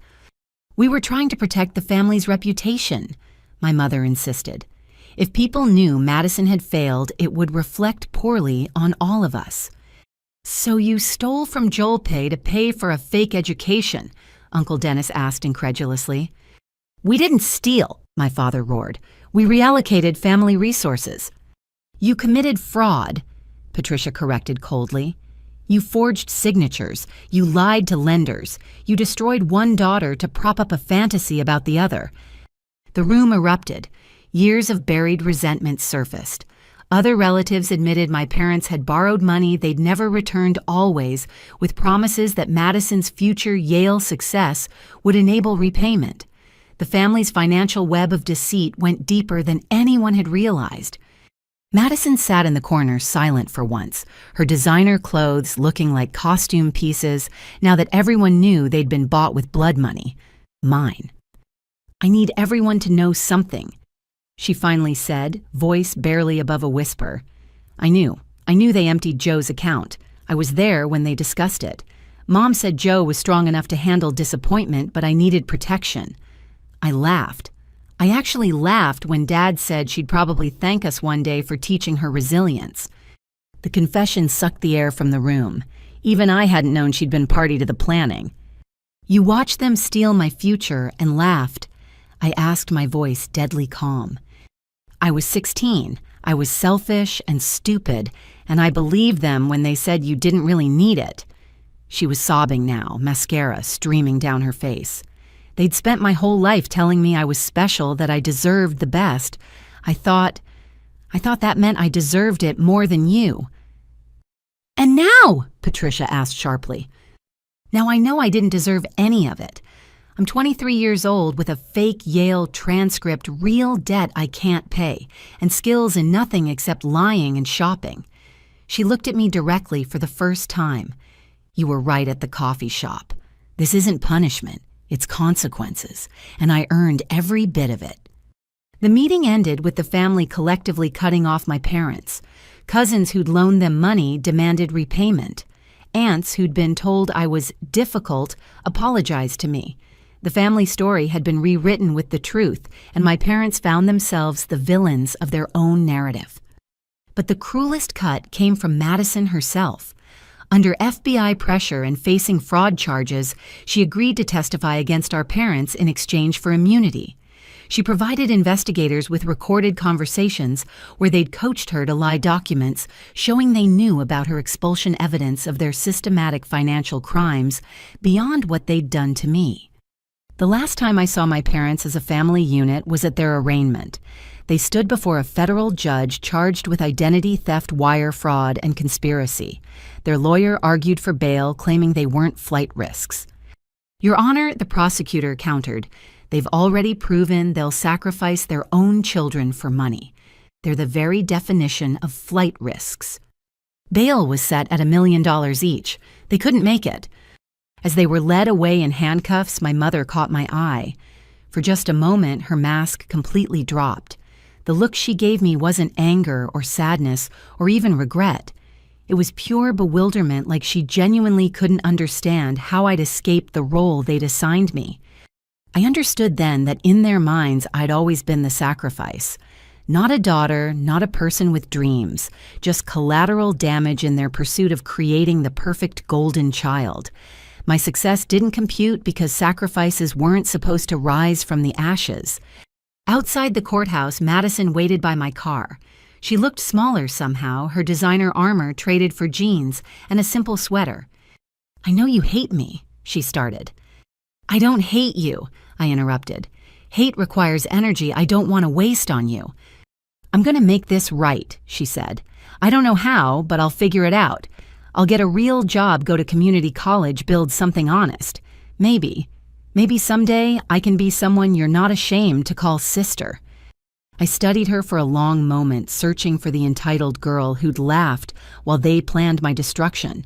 She was still there, buried under layers of consequence and regret, but something else was emerging too. Maybe humility, maybe possibility. "Focus on being someone you're not ashamed to be," I advised. "The rest will follow, or it won't." I drove away, leaving her standing in the parking lot. In my rearview mirror, I watched her grow smaller until she disappeared, entirely a metaphor for our entire relationship. That night, Fair Share hit 2 million downloads. My team celebrated with champagne while I sat in my office staring at the Forbes 30 Under 30 announcement that would go live the next morning. The girl in the professional headshot looked confident, successful, whole. Nothing like the broken 18-year-old who'd left home with 2 suitcases. The Williams family had exploded, detonated by the very people who'd claimed to be protecting it. From the ashes, I'd built an empire. Madison might build character. My parents would build a criminal record. And somewhere Grandma Rose was probably laughing at the poetic justice of it all. The golden child had turned to lead, the sacrifice had become a phoenix, and the family built on lies had collapsed under the weight of truth. The federal courthouse in downtown San Francisco became my second home over the next 6 months. Sharon Patel had assembled a legal team that moved like a special forces unit, systematically dismantling every lie my parents had constructed over the years.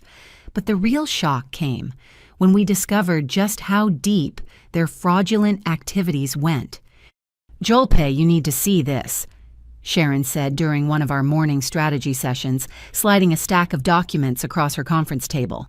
Discovery turned up something unexpected. I scanned the papers, my coffee growing cold as the scope became clear. My parents hadn't just stolen from me or committed fraud in my name.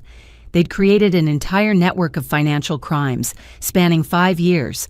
Fake business partnerships, forged documents, loan applications listing fictional assets. And at the center of it all, my name appeared again and again. They used my acceptance to Northwestern as collateral for a business loan. I read in disbelief. "That's just the beginning. Look at page 47. I flipped through and found myself staring at a life insurance policy taken out in my name, with my parents as beneficiaries. The premium payments had stopped when I left home, but the intent was chilling. "They were betting against me," I whispered. "Or planning for multiple contingencies," Sharon said grimly. "The FBI thinks this goes beyond simple fraud. There's a pattern here of treating you as a financial asset to be leveraged." The first day of depositions arrived with unexpected drama. Madison showed up wearing a simple black suit, her Yale party girl persona completely abandoned. She'd been working with the prosecution for months, and the transformation was striking. Gone was the entitled princess who'd spent my college fund on designer handbags. In her place stood someone who looked exhausted by truth. My parents' attorney, a slick corporate lawyer they definitely couldn't afford, tried to paint Madison as an unreliable witness. "Isn't it true, Miss Williams, that you lied to your parents for over a year about attending Yale?"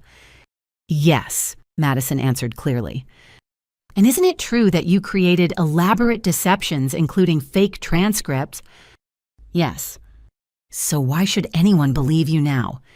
Madison straightened in her chair. "Because lying destroyed my life. Because I watched my parents destroy my sister's future and said nothing. Because the truth is, the only thing I have left that's worth anything." Her testimony was devastating. She'd kept recordings of conversations where our parents coached her on maintaining the Yale lie. She had emails where they discussed using my success with Fair Share to secure more loans. Most damning, she had a video from a family dinner where they'd laughed about how I was too proud to ever discover their ongoing identity theft. Play the video, the prosecutor instructed. The conference room screen lit up with footage from someone's phone. My parents sat at their dining room table, the same one where they'd announced stealing my college fund. Madison's voice came from behind the camera. "Joe's company is worth how much now?" My mother was asking, wine glass in hand.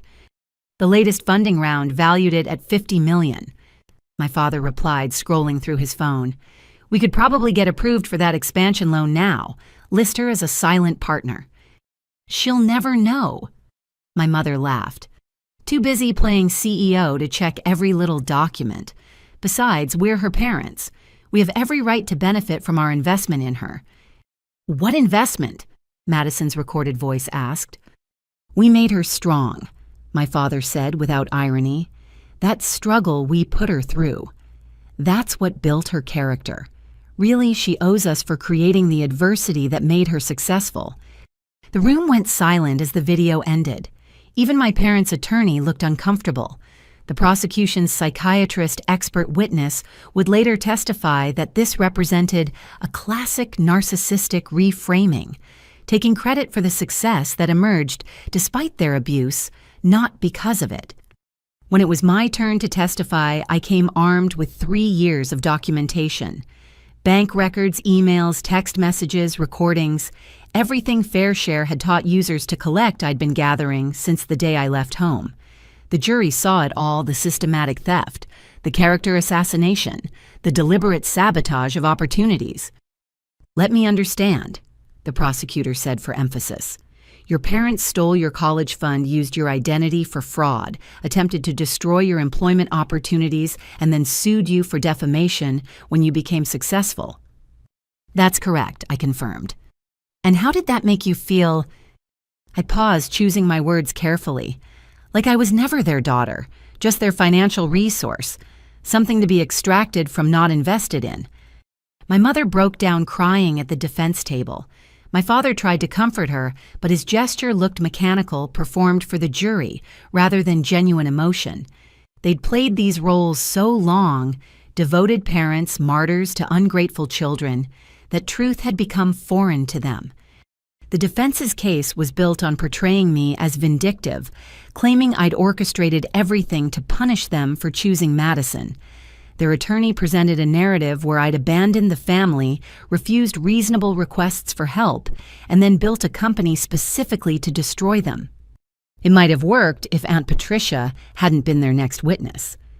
"I've watched my brother manipulate family finances for 20 years, she testified. Long before JoelPay's success, they were borrowing money they never repaid, making promises based on future windfalls that never materialized. The only thing that changed when JoelPay became successful was the scale of their fraud." She presented her own documentation, loans from before I'd even graduated high school, family members they'd scammed using similar tactics. The pattern was clear. My parents were serial financial predators who'd simply found their biggest mark in their own daughter. The prosecution also called employees from banks where fraudulent loans had been secured. One loan officer testified about my parents' application for a family business expansion loan. They claimed their daughter was a silent partner in their restaurant venture, he explained. Provided documentation showing her as a co-owner, financial statements suggesting she'd invested significantly. "We only discovered the forgery when she became newsworthy and we recognized the name." "Did you verify with Ms. Williams before approving the loan?" "They said she was traveling internationally for her tech company and had given them power of attorney. The documents looked legitimate." "What happened to the restaurant?" "It never opened. The money disappeared into personal expenses, mortgage payments, credit card bills, shopping. Day by day, witness by witness, the case built into an avalanche of evidence. My success hadn't made my parents criminals. It had simply given them a bigger stage for their existing crimes.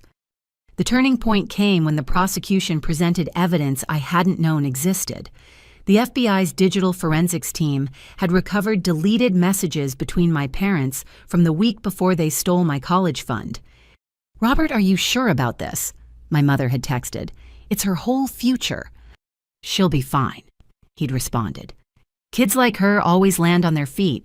Madison needs this. She's fragile. Joel pays tough. Besides, your mother was senile when she wrote that will. The money should go where it's needed most. But what if she doesn't forgive us? Then we'll know we raised an ungrateful child. Either way, Madison gets Yale. The messages destroyed their claim that this had been a desperate last-minute decision.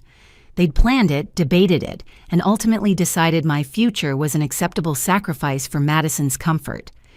During closing arguments, the prosecutor painted a devastating picture. This isn't just fraud. It's not just identity theft. It's a fundamental betrayal of the most sacred trust, that between parent and child. The defendants didn't just steal money. They stole their daughter's faith in family, her belief that parents protect rather than prey. And when she succeeded, despite their sabotage, they didn't celebrate. They escalated, viewing her success as an ATM to fund their lifestyle and their other daughter's lies.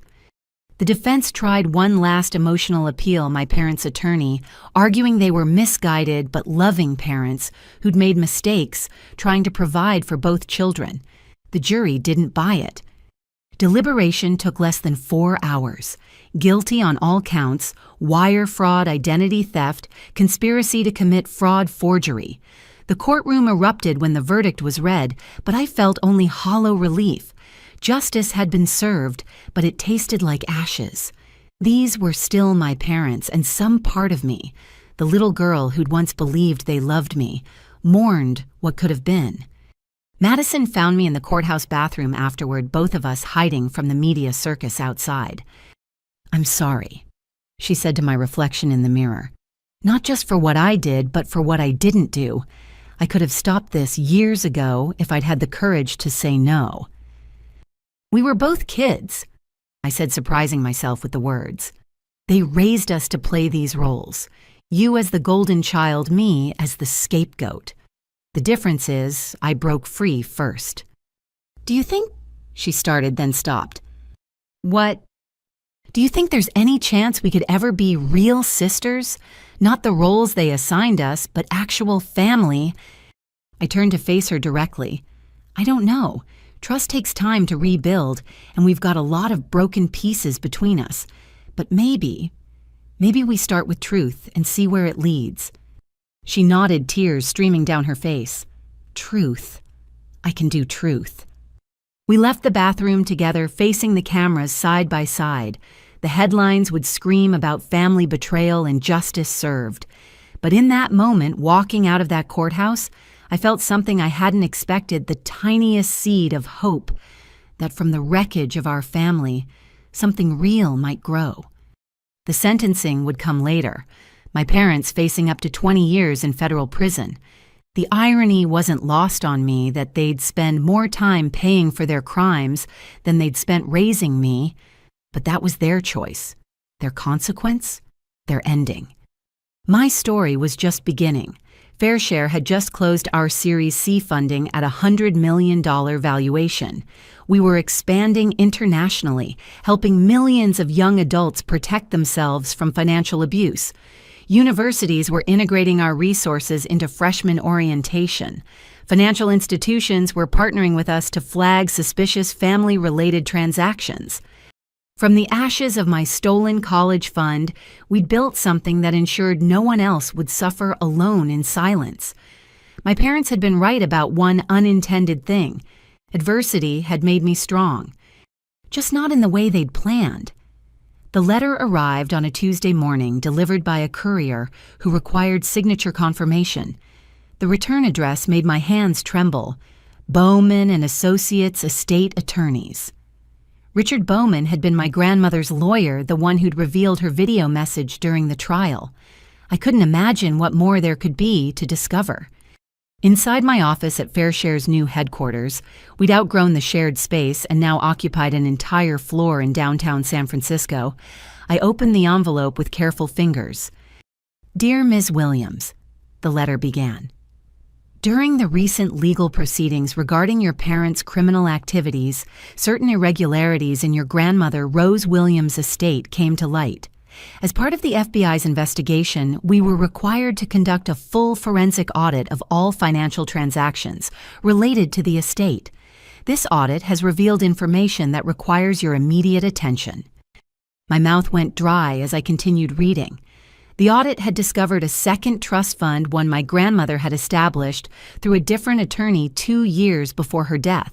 She'd hidden it completely, telling no one listing it under her maiden name, with instructions for it to remain sealed until my 25th birthday. The letter continued. "Your grandmother appears to have anticipated potential malfeasance by your parents. She established this secondary trust with explicit instructions that its existence never be revealed to them. The trust contains $500 to $1,000 in assets accumulated through careful investment of her personal savings.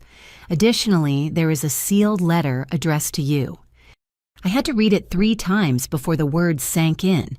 $500,000. My grandmother had somehow had planned for the possibility that my parents would betray me and had created a secret safety net. "When can I see the letter?" I asked Richard Bowman when I called him minutes later. "I can meet you this afternoon. Jolpe, there's something else you should know. Your grandmother came to me in secret because she discovered your parents had been accessing her primary accounts.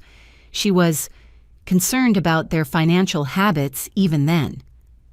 That afternoon in a law office overlooking the bay, I held my grandmother's final letter with shaking hands. Her handwriting, still elegant despite her age, filled 3 pages. "My dearest Jolpe," it began. "If you're reading this, then my worst fears have come true. I've watched your parents favor Madison since her birth, watched them dim your light to brighten hers, and I know with certainty that they will sacrifice your future for her comfort, if given the chance." Tears blurred my vision as I continued reading.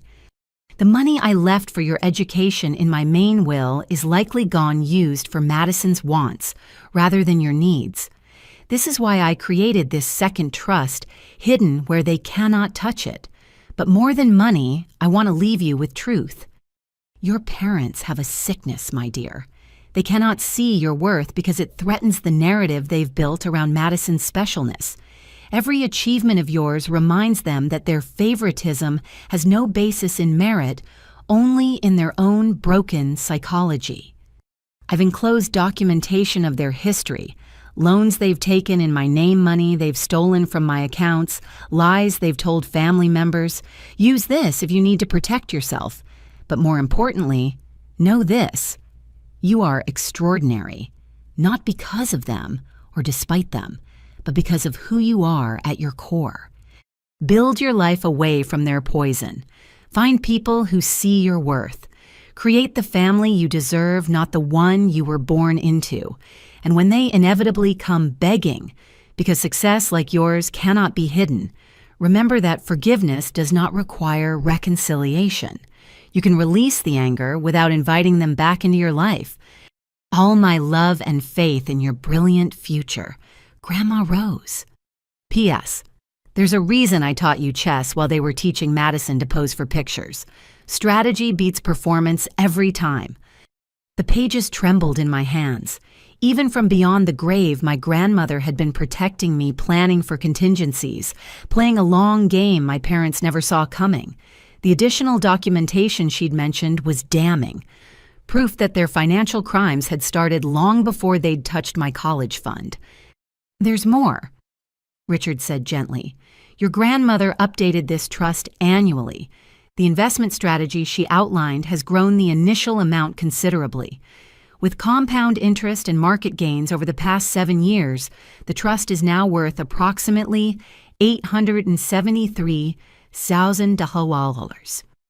I laughed through my tears, a sound somewhere between joy and grief. My grandmother had given me more than money. She'd given me validation proof that someone in my family had seen the truth and loved me enough to protect me from it. That evening, as news of my parents' sentencing hit the media, 15 years each with possibility of parole in 10, my phone rang with an unknown number. Joel Pay.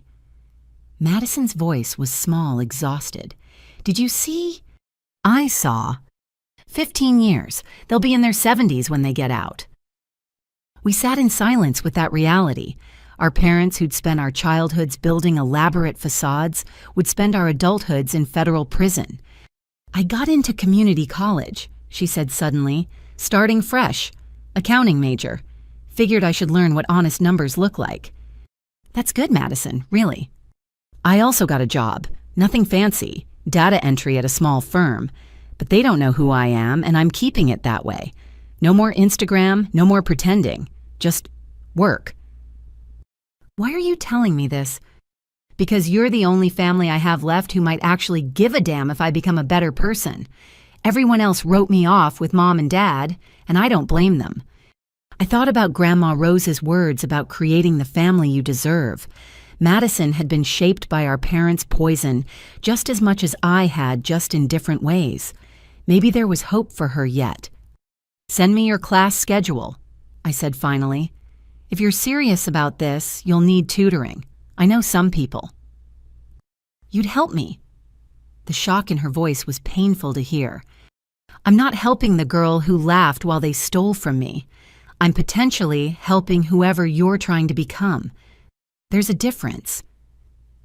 "I understand, Joe. I love you. I know I have no right to say that, but I do." I couldn't say it back, not yet. Maybe not ever. But I said, "Keep going to therapy. Keep doing the work. We'll see what grows from there." The call ended with tentative hope, a fragile bridge built over an ocean of hurt. I didn't know if it would hold, but attempting to build it felt like growth. Later that week, Forbes officially published my 30 Under 30 profile. The photo shoot had taken place in the TechFlow offices, where it all began, with Marcus beaming like a proud brother in the background. The article detailed my journey from receptionist to CEO, highlighting how FairShare had grown to help over 3 million users protect themselves from family financial abuse.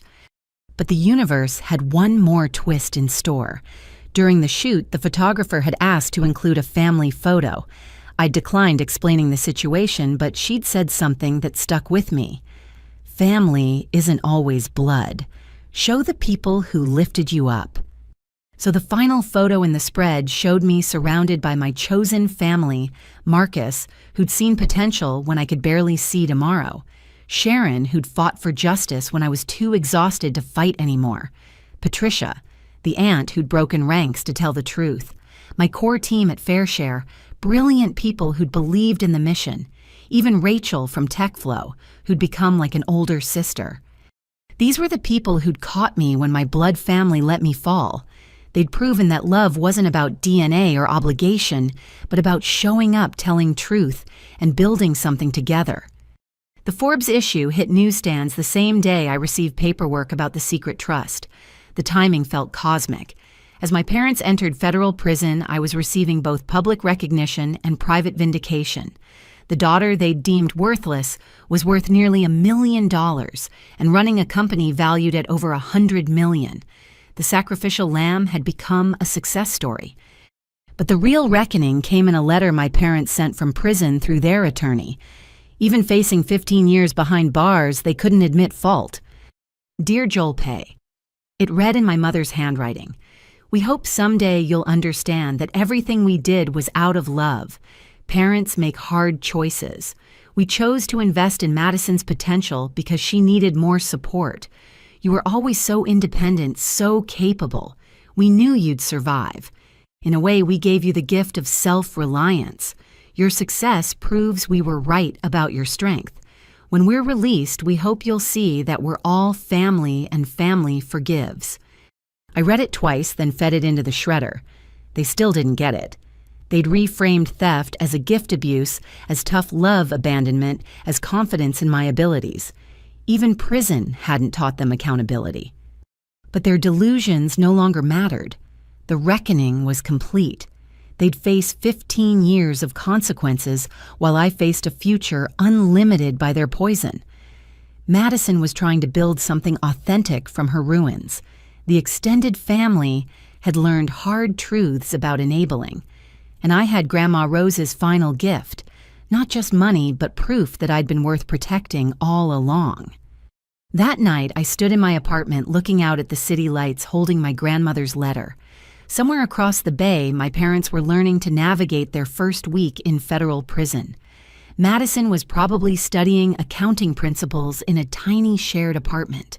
The family that had once seemed so permanent, so suffocating, had scattered to the winds. But I wasn't alone. My phone buzzed with messages from my chosen family. Marcus celebrating a new client win, Sharon sharing legal humor, my team planning our next product launch. These connections built on respect and genuine care were worth more than any inheritance. Strategy beats performance every time. I whispered to the night sky, toasting my grandmother's memory with a glass of wine. She'd been right about everything. The money was wonderful, but the validation was priceless. Someone had seen my worth when no one else would. Someone had believed in my future when my present was being stolen. Someone had loved me enough to plan for my protection. The reckoning was over. The future was mine to build, and for the first time in 7 years, I felt truly, completely free. 2 years passed in a blur of growth, both personal and professional. FairShare had expanded to 12 countries, our valuation soared past $500 million, and I'd been invited to speak at conferences about turning trauma into triumph. But success couldn't shield me from the letter that arrived on a gray September morning, forwarded through my lawyer with a note. This came from the Federal Correctional Facility. They're asking for a response. The envelope bore the careful handwriting of someone with too much time, my mother's formerly elegant script, now cramped from prison regulations. Inside were actually 2 letters, one from each parent, both filtered through the prison's therapeutic program. My coffee grew cold as I read their attempts at accountability. Dear Jolpe, my father's letter began. As part of our rehabilitation, we've been working with Dr. Miranda Sullivan to understand the harm we caused.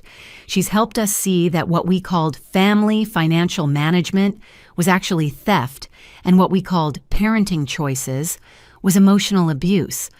I'm writing to acknowledge the specific ways I failed you. The letter continued for 3 pages detailing memories I'd tried to forget. Him watching me count my savings for college while knowing he'd already spent it. Calling my guidance counselor to withdraw applications, laughing with my mother about how I'd figure it out while Madison got everything. Each admission felt like a scab being pulled off an old wound. My mother's letter was shorter, but more manipulative even in its supposed contrition. My therapist says I need to acknowledge how my own childhood shaped my parenting. My mother, your grandmother Williams, not Rose, always favored my brother, gave him opportunities, while telling me to be grateful for scraps. I swore my daughters would have better, but I just repeated the pattern in reverse. Madison became my do-over child, the one who would have everything I didn't. You became, I'm ashamed to say, you became my mother in my mind. Someone who didn't need help, who would survive without support. Dr. Sullivan calls this intergenerational trauma. I call it my greatest failure. Both letters ended with requests to begin healing dialogue through the prison's family reconciliation program. They wanted video calls supervised at first with the goal of rebuilding what we destroyed. I set the letters aside and called Sharon. They're trying to manipulate me through therapy speak. Maybe, Sharon said carefully, but the prison therapist, Dr. Sullivan, is legitimate. I looked her up. She specializes in financial crimes and family dynamics. Your parents might be genuinely working on themselves, or they might be working an angle, or both. That evening, Madison called. She'd received similar letters and was equally conflicted. I've been seeing them once a month, she admitted. Started 6 months ago. They're different. Still themselves, but like someone turned the volume down on their worst traits. Why didn't you tell me? Because you've built something beautiful without them, and I didn't want to drag you backward.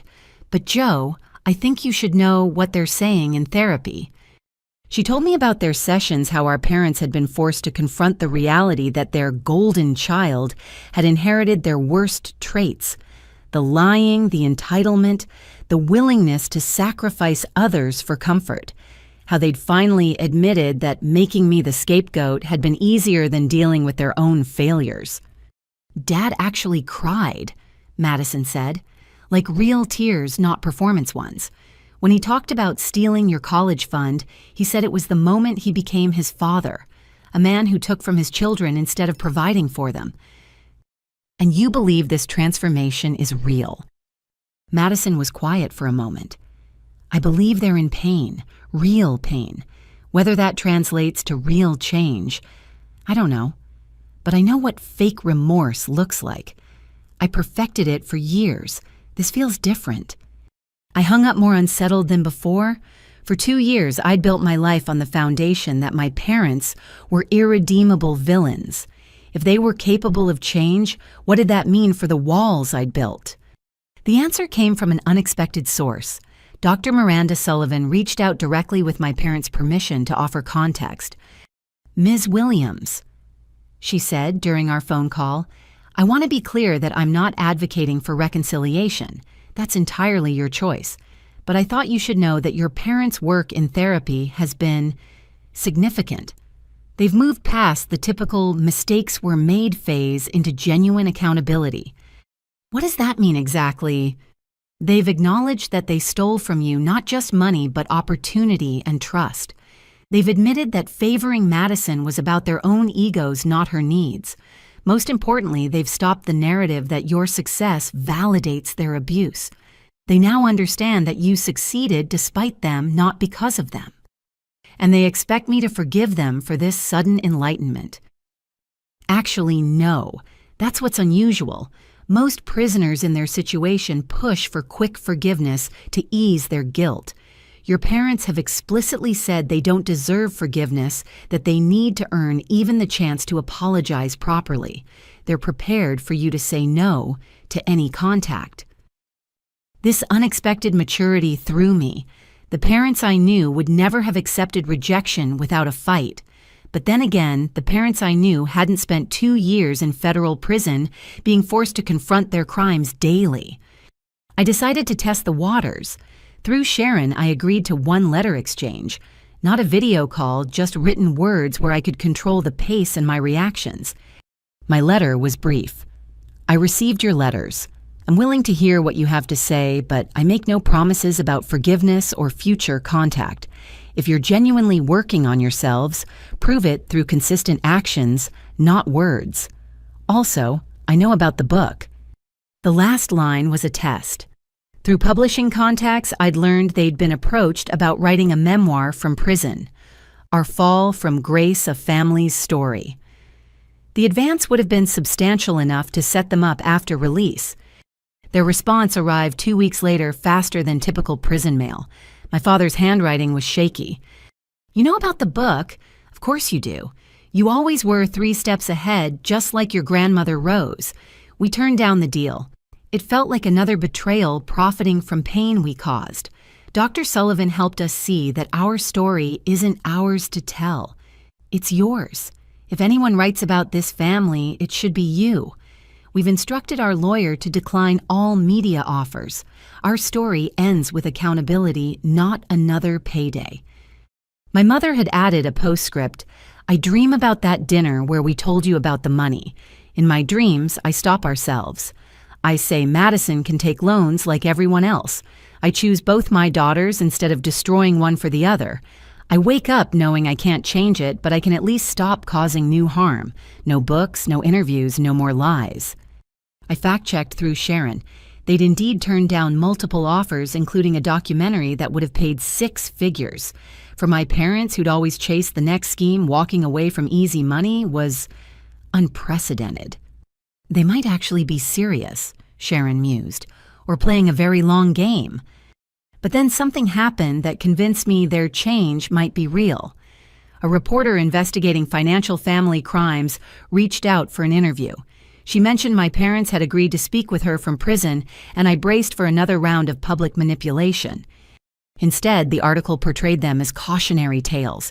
They'd told the reporter on record that they were criminals who destroyed their family for greed and favoritism.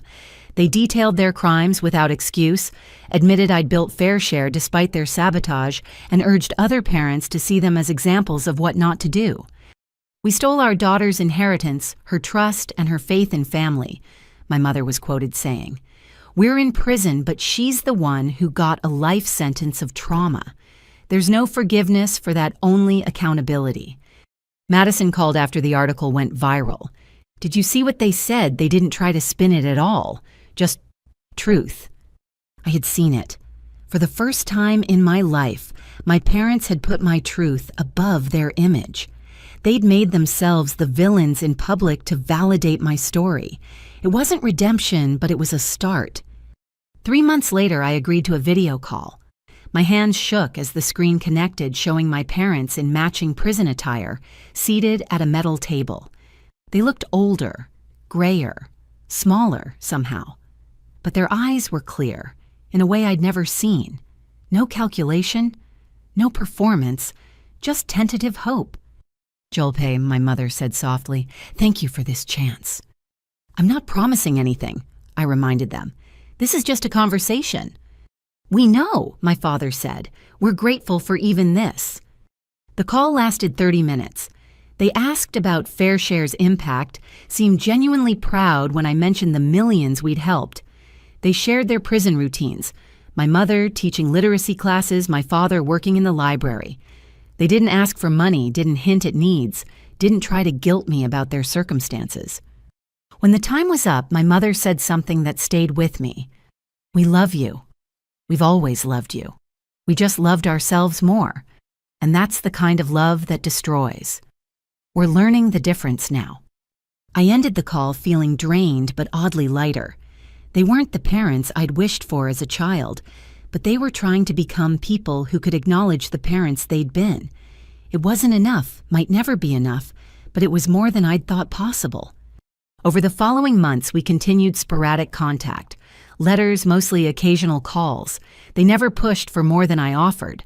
Madison reported their sessions were increasingly focused on understanding the damage of generational trauma and their role in perpetuating it. "They're writing letters to Grandma Rose," she told me. "Obviously, she can't read them, but Dr. Sullivan has them write to people they've wronged. Dad wrote 10 pages apologizing for calling her senile for stealing what she meant for you. Mom wrote about finally understanding why Grandma protected you. She saw who they really were."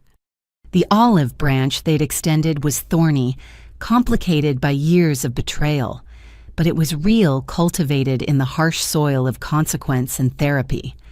I didn't trust it, yet might never fully trust it, but I acknowledged its existence. FairShare continued to thrive. I spoke at universities about recognizing financial abuse, testified before Congress about protecting young adults from family fraud. My success had become bigger than personal vindication. It was about systematic change. But late at night, I sometimes reread their letters, these strange documents of accountability from people I'd written off as incapable of change. They were rewriting themselves in prison page by painful page, trying to become people worthy of the daughters they'd failed. I didn't owe them forgiveness. Dr. Sullivan had been clear about that, as had my own therapist. But I owed myself the chance to see if healing was possible, even if reconciliation wasn't. They'd stolen my past, but I wouldn't let that theft define my future. The olive branch remained extended, neither accepted nor rejected, just acknowledged. And for now, that was enough. The invitation to ring the opening bell at the New York Stock Exchange arrived on a Thursday morning that seemed otherwise ordinary. FairShare was going public, our IPO set to be one of the most anticipated tech debuts of the year. The company born from my stolen college fund was now valued at $2 billion. "We need to discuss security," Sharon said during our planning call. "This is going to be heavily covered. Your story is part of the company narrative now." She was right. The financial media couldn't resist the poetry of it. Girl robbed of education funds builds educational platform about financial theft, becomes billionaire before 30. Forbes wanted an exclusive. The Wall Street Journal was preparing a feature. Everyone wanted to tell the story of the ultimate revenge success. But I had other plans. "I want to announce the FairShare Foundation at the IPO," I told my board. 50 million of my personal shares dedicated to providing emergency education funds for young adults whose families have financially betrayed them. Patricia Kumar, still my favorite board member, smiled knowingly. Turning full circle, I love it. But that's a significant portion of your stake. Money isn't the revenge, I explained. Impact is. Every student who gets to college despite family betrayal proves that theft doesn't have to define your future. The week before the IPO, I was in my office finalizing the foundation details when my assistant knocked. Jolpay. There's a woman here claiming to be your Aunt Patricia, but she's not on the approved visitor list. I found Patricia in the lobby looking uncharacteristically nervous. She'd been my rock during the family explosion, but we'd grown distant as I'd risen and she'd struggled with her own family's financial pressures. "I'm sorry to ambush you," she began. "I know you're busy with the IPO." "It's fine, come up." In my office, she fidgeted with her purse handle. "I need to tell you something about the trial, about my testimony." My stomach dropped. "What about it?" "Your parents tried to bribe me before I testified. They offered me $50,000 to say you'd agreed to give Madison the money they'd stolen from other family members. But you didn't take it." "No, but," she took a shaky breath. "I thought about it. For 3 days, I actually considered it. Jim had lost his job, we were behind on mortgage payments, and $50,000 would have solved everything. I came so close to betraying you for money just like they did." I studied her face, seeing new lines of stress and old shadows of guilt. "But you didn't." "Only because I remembered Rose, your grandmother. She helped me once when I was young and stupid and in debt. She could have held it over me, but she just said, 'Family means lifting each other up, not standing on each other's shoulders.' I couldn't dishonor her memory by crushing you." We sat in silence for a moment before she continued. "I'm not telling you this for forgiveness. I'm telling you because the financial stress that almost made me betray you, it's still there. And I'm watching my kids start to resent each other over resources just like my parents did with Madison and me." I finished. "I don't want to repeat the pattern, so I'm here humbling myself, asking not for money, but for advice. How do I keep financial stress from poisoning my family?" This was why she'd really come, not for a handout, but for wisdom. I pulled up the Fair Share Foundation plans on my screen. "What if you help me run this?" Her eyes widened. "What?" "The foundation needs someone who understands how financial pressure can corrupt family bonds, someone who's felt that temptation but chose integrity. The salary is competitive, and more importantly, you'd be helping other families avoid our fate." Tears rolled down her cheeks. "You'd trust me with that, after I just told you You almost fell but didn't. That's not weakness, Patricia. That's strength tested and proven. I need someone who understands the gray areas, not someone who's never been tempted." She accepted, and suddenly the foundation had its heart. Patricia brought a perspective I'd missed. Not everyone who considers betrayal follows through, and those who resist need support too. The IPO announcement triggered exactly the media storm Sharon had predicted.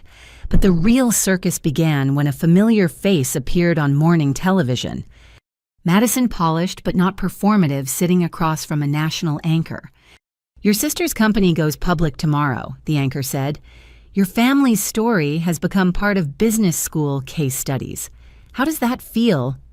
I held my breath, waiting for the knife, but Madison had truly changed. "Proud," she said simply. "Proud and humbled. My sister built an empire from the ashes of our family's betrayal.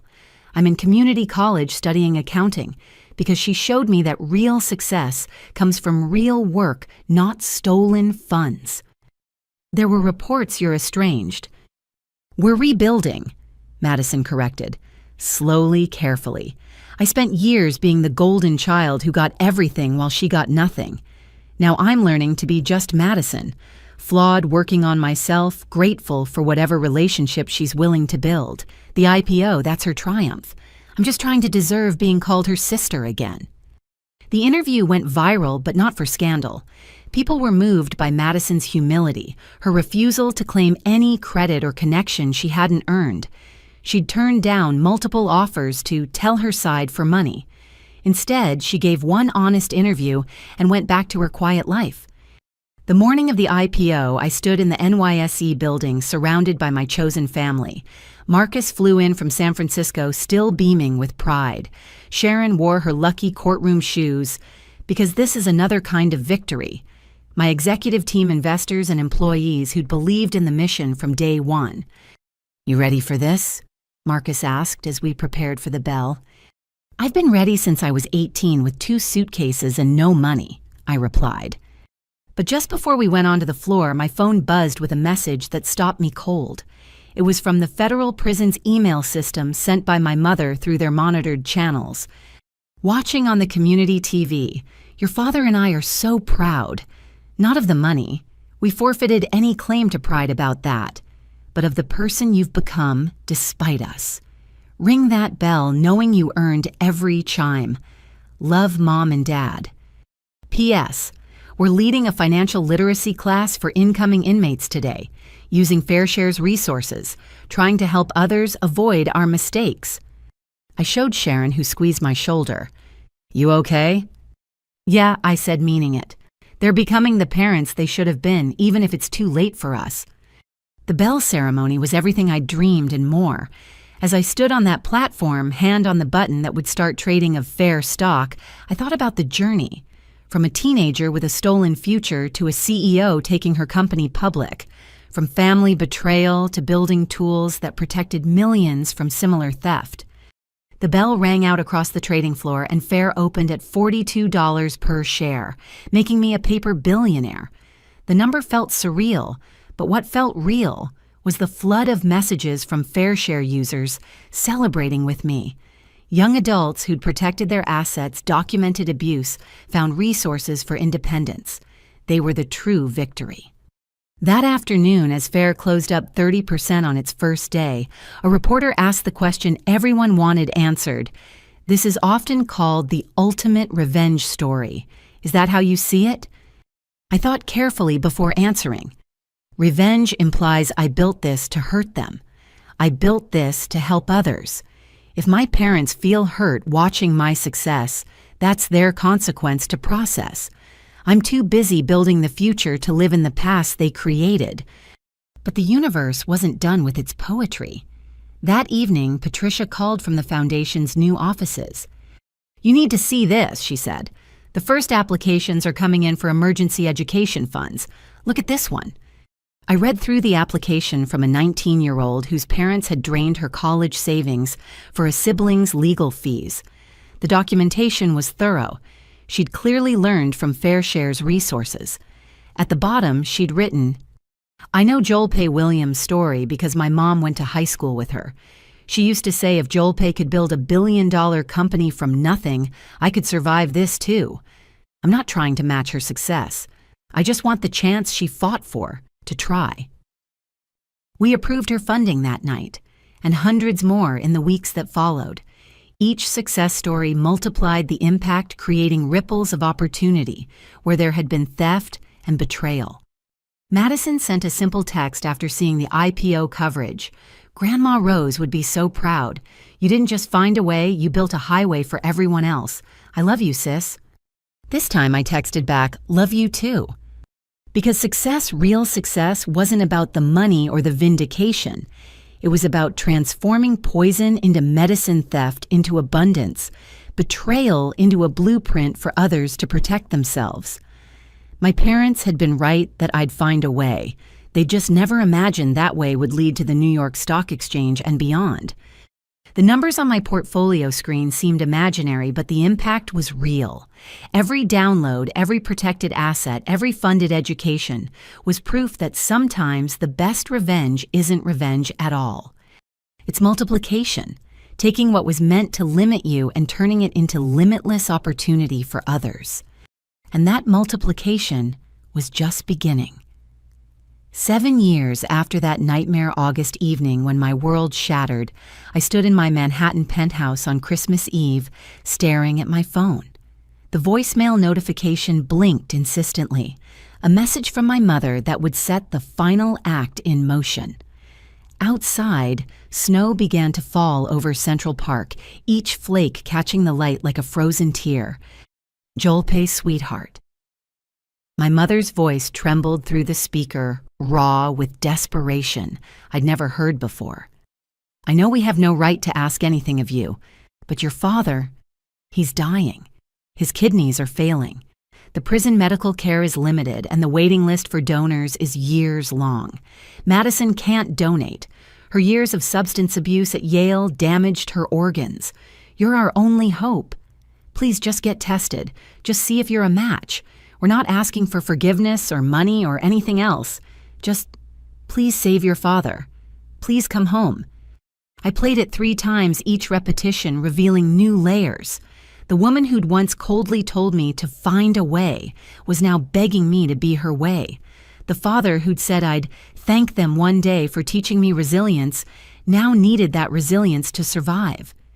My phone rang immediately. Marcus. "I saw the news about the medical situation," he said without preamble. "It hit the financial press because of the IPO. What do you need?" "I don't know," I admitted. "I honestly don't know." The irony cut deep. My father needed an organ donation, and I was likely the only match. The man who'd stolen my future now needed me to give him one. The universe had a twisted sense of dramatic timing. "Whatever you decide," Marcus said gently, "make sure it's your choice. Not guilt, not obligation. Your choice." But I already knew something my mother didn't. 3 months ago, during a comprehensive executive physical, my doctor had mentioned my blood type made me a universal donor.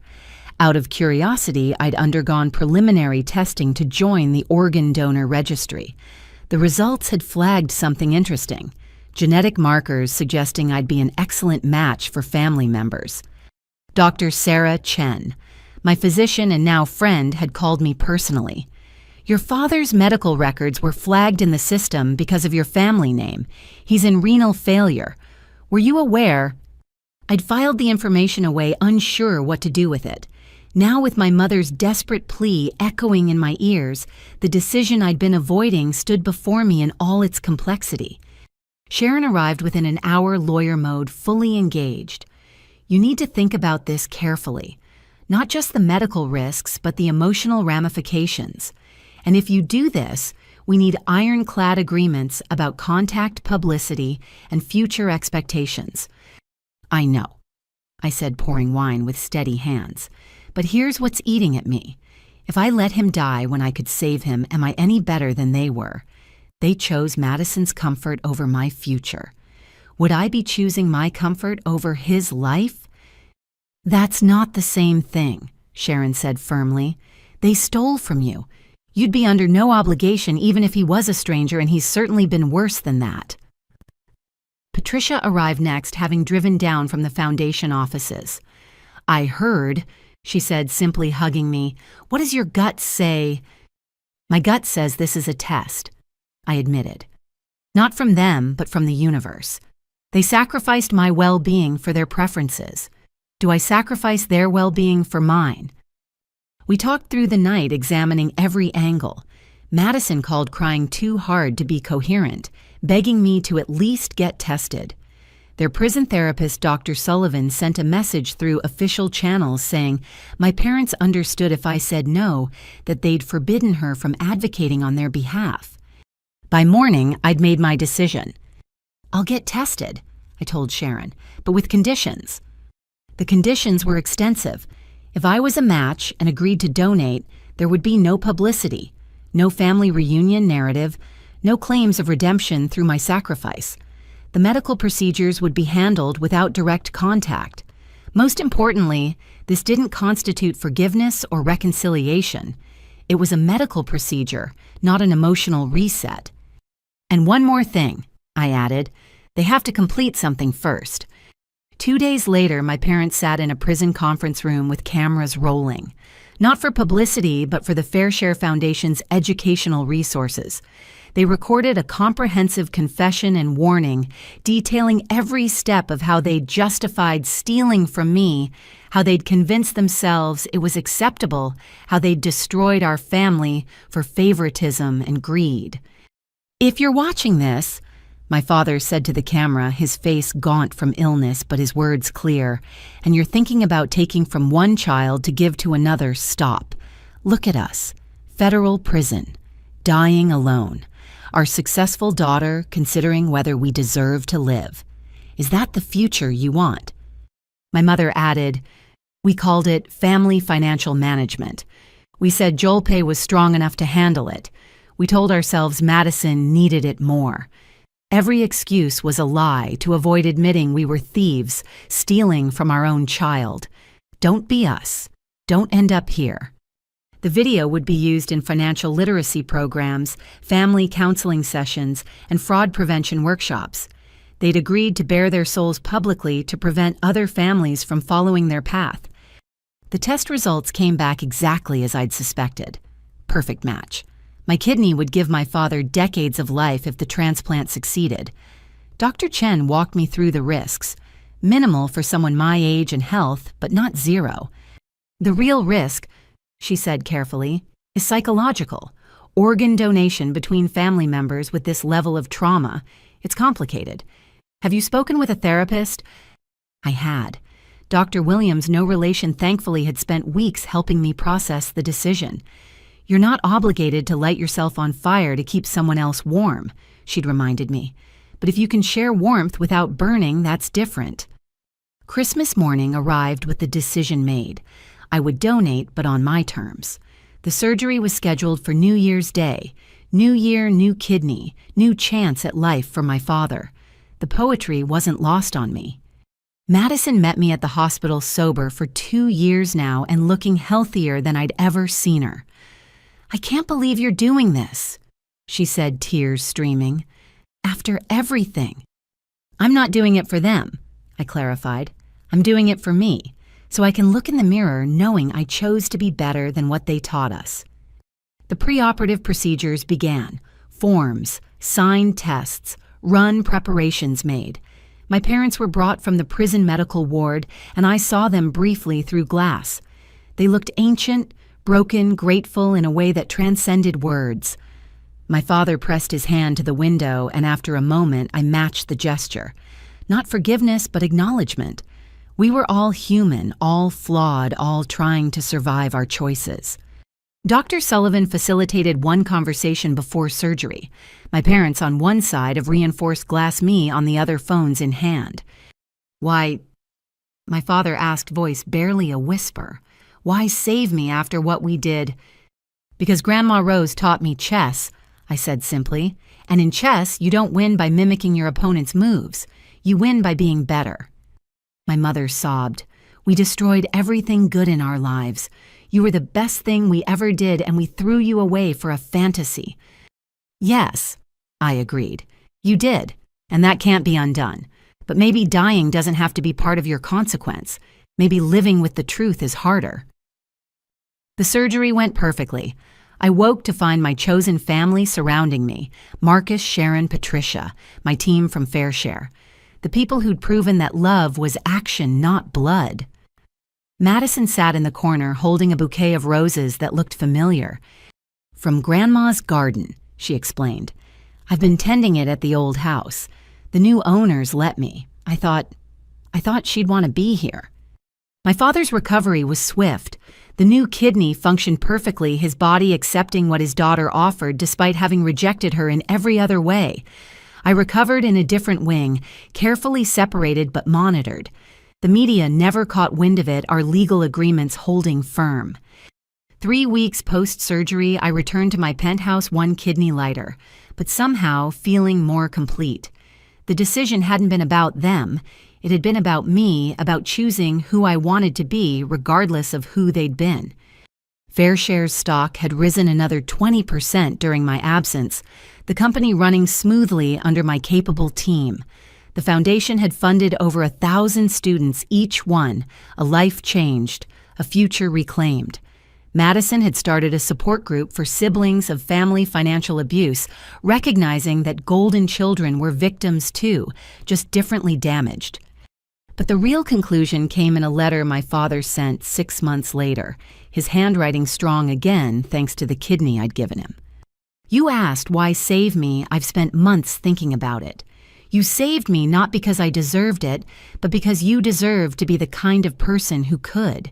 You broke the cycle, Jolpe. You looked at cruelty and chose kindness, looked at theft and chose generosity, looked at abandonment and chose connection. Not with us, we burnt that bridge, but with the world. You chose to heal instead of wound, build instead of destroy, give instead of take. I'm alive because of your kidney, but you're alive, truly alive, because you refuse to let our poison define you. That's your real revenge, not the money or the success, though those are impressive. Your revenge is that you became everything we failed to be: generous, honest, fair, and kind. I'll spend whatever years your gift has given me trying to earn a fraction of your character. Not for forgiveness, I know that ship has sailed, but because you showed me it's never too late to choose differently. All my love and infinite respect, Dad. P.S. Your mother wants you to know we watch every Fair Share announcement with pride we don't deserve to feel. You built beauty from our ashes. That's not redemption for us, but it's hope for everyone else. I filed the letter with all the others, a record of their transformation that I might someday fully believe. For now, I had work to do. Students to fund, families to help a company to run a life to live fully with both kidneys or one. The Christmas message that had started this final chapter was about saving a life. But in the end, the life most fully saved was my own. Saved from bitterness, from becoming them, from letting their theft define my capacity to give. Grandma Rose had been right about chess. The best players don't just win. They transform the board itself. The conference room at FairShare headquarters felt smaller with so many voices on the video call. I'd assembled what I'd come to think of as my council of wisdom, Marcus joining from Singapore, where he was launching his third startup, Sharon, from her law office, Patricia from the foundation, Dr. Williams, my therapist, and surprisingly, Dr. Miranda Sullivan, the prison therapist who'd been working with my parents. Thank you all for making time. I began fidgeting with my pen. I need to make a decision and I need perspectives from people I trust. They all knew about the kidney match. What they didn't know was the call I'd received that morning from the transplant coordinator. The situation has become more complex. I explained, pulling up the medical reports. During pre-surgical testing, they've discovered I have May-Thurner syndrome. It's a compression of the iliac vein. Normally it's manageable, but combined with kidney donation, it increases your surgical risk. Sharon finished her legal mind already calculating liability. Significantly, I confirmed. Not life-threatening necessarily, but there's a 15% chance of complications that could affect my quality of life long-term. Blood clots, chronic pain, potential for future surgeries. The room fell silent, the weight of this new information settling over everyone. Marcus spoke first. Joe, this changes everything. No one would blame you for backing out. Wouldn't they? I asked. I'm a match. He'll die without this kidney. If I back out now because of a 15% risk, you'd be making a rational medical decision, Dr. Williams interjected firmly. This isn't about courage or cowardice.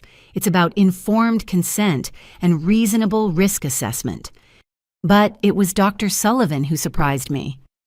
I need to share something with your permission. Your father's response when he learned about your condition. I nodded for her to continue. When the medical team informed him of the increased risk to you, his immediate response was to refuse the donation. He said, and I quote, "I've taken enough from her. I won't take her health too." He's prepared to go back on the waiting list. The words hit me like a physical blow. My father, the man who'd stolen my future without hesitation, was refusing to risk my health for his life. Prison and therapy had changed him more fundamentally than I'd believed possible. He doesn't know I'm sharing this, Dr. Sullivan continued. He and your mother have been adamant that you shouldn't feel any pressure. They've even discussed refusing the kidney if you proceed, though the medical team won't allow that if you consent. Patricia leaned forward. Joe, what does your gut say? Not your head, not your sense of obligation. Your gut. I closed my eyes, trying to separate the swirling emotions. My gut says this is bigger than medicine. This is about who I choose to be. Then let me ask you something, Dr. Williams said gently. If this was a stranger on the donation list, someone you'd never met, would you take this risk? The question clarified everything. No, I admitted. I wouldn't. I'd stay on the registry for someone else I could help without significant risk. Then why is this different? She pressed. Because I paused, forcing myself to examine the truth. Because part of me still needs to prove I'm better than them, that their cruelty didn't make me cruel, that I can choose love even when they chose greed. Oh, honey, Patricia said softly, you've already proven that, every day for 7 years. Fair Share proves it. The Foundation proves it. Your success proves it. You don't need to risk your health to validate your character. Marcus added, the strongest person in the room isn't the one who lifts the most weight. It's the one who knows when to put it down. Sharon had been typing furiously. I've just pulled up the statistics. With your father's current treatment, he has a 70% chance of surviving until another match is found. Those aren't great odds, but they're not negligible. This isn't a binary choice between your kidney or death. What would Grandma Rose say? Patricia asked suddenly. The question stopped me cold. I could almost hear her voice, see her knowing smile. She'd say that sacrifice without wisdom is just another form of theft, stealing from yourself. I need to talk to them, I decided. Face to face, no glass between us. If I'm going to make this decision, I need to look them in the eyes. The next day, in a secured medical conference room at the federal facility, I sat across from my parents for the first time in years, without barriers between us. They looked older, grayer, but their eyes held something I'd never seen before. Peace with consequences. You know about my condition, I said without preamble. We do, my father replied, and we're withdrawing consent for the donation. That's not your choice to make. No, my mother agreed, but we can make our position clear. We stole your past. We won't steal your future health, too. Even if it means Dad dies. They exchanged a look I recognized, the wordless communication of people who'd faced truth together. I've had 3 extra years to make amends because of the dialysis, my father said. 3 years to work with Dr. Sullivan to teach financial literacy to warn others. That's more than I deserved. I won't buy more years with your well-being. When did you develop this conscience? I asked, more curious than bitter. When I realized Madison's Yale disaster was our fault, he said quietly. We taught her that taking shortcuts was acceptable if you wanted something badly enough. She learned that from watching us. You succeeded because you learned the opposite, despite us, not because of us. My mother reached across the table, stopping just short of my hands. We've written letters to every family member we lied to about you. We've made what amends we could. But the greatest amend we can make is to stop taking from you. No more theft, not even of kidney tissue. And if another match doesn't come in time, my father's voice was steady. Then I die knowing my last act wasn't harming you. That's redemption enough. I studied them, these strangers who wore my parents' faces. The calculating criminals who'd stolen my inheritance had somehow become people willing to die rather than risk my health. It wasn't enough to erase the past, but it was something I'd never thought I'd see. Genuine love arriving too late, but arriving nonetheless. I'll think about it, I said, standing to leave. Really think about it. That's more than we deserve, my mother whispered. Whatever you decide, know that we see you now, really see you, and what we see is magnificent. That night, I called Madison. She was in her new apartment, modest but clean, preparing for her CPA exam. They told me, she said immediately, about the risk, about them refusing. Joe, you know what this means. Tell me what you think it means. It means they finally understand love, real love, the kind that protects instead of takes. It took them 60 years and federal prison, but they learned. We talked for hours, sister to sister, about family and choices and the weight of being the one who survived. Madison had started therapy to deal with her role as the golden child who destroyed herself, trying to live up to impossible expectations. She was building herself from scratch just as I had, only with the advantage of watching my blueprint. "You know what's funny?" she said near midnight. "I spent years getting everything while you got nothing. But you got the one thing that mattered. You got to become yourself. I had to destroy who they made me before I could start." 3 days of contemplation led me back to Dr. Chen's office. "I'm not doing the surgery," I announced. "Not because I don't forgive them, but because forgiving them doesn't require destroying myself. They'll stay on the waiting list. I'll stay on the donor registry for someone I can help without significant risk. Everyone lives with their choices." Dr. Chen smiled. "That's a mature decision, and medically sound. Your father's already improving with a new treatment protocol. He might not need a kidney as urgently as initially thought."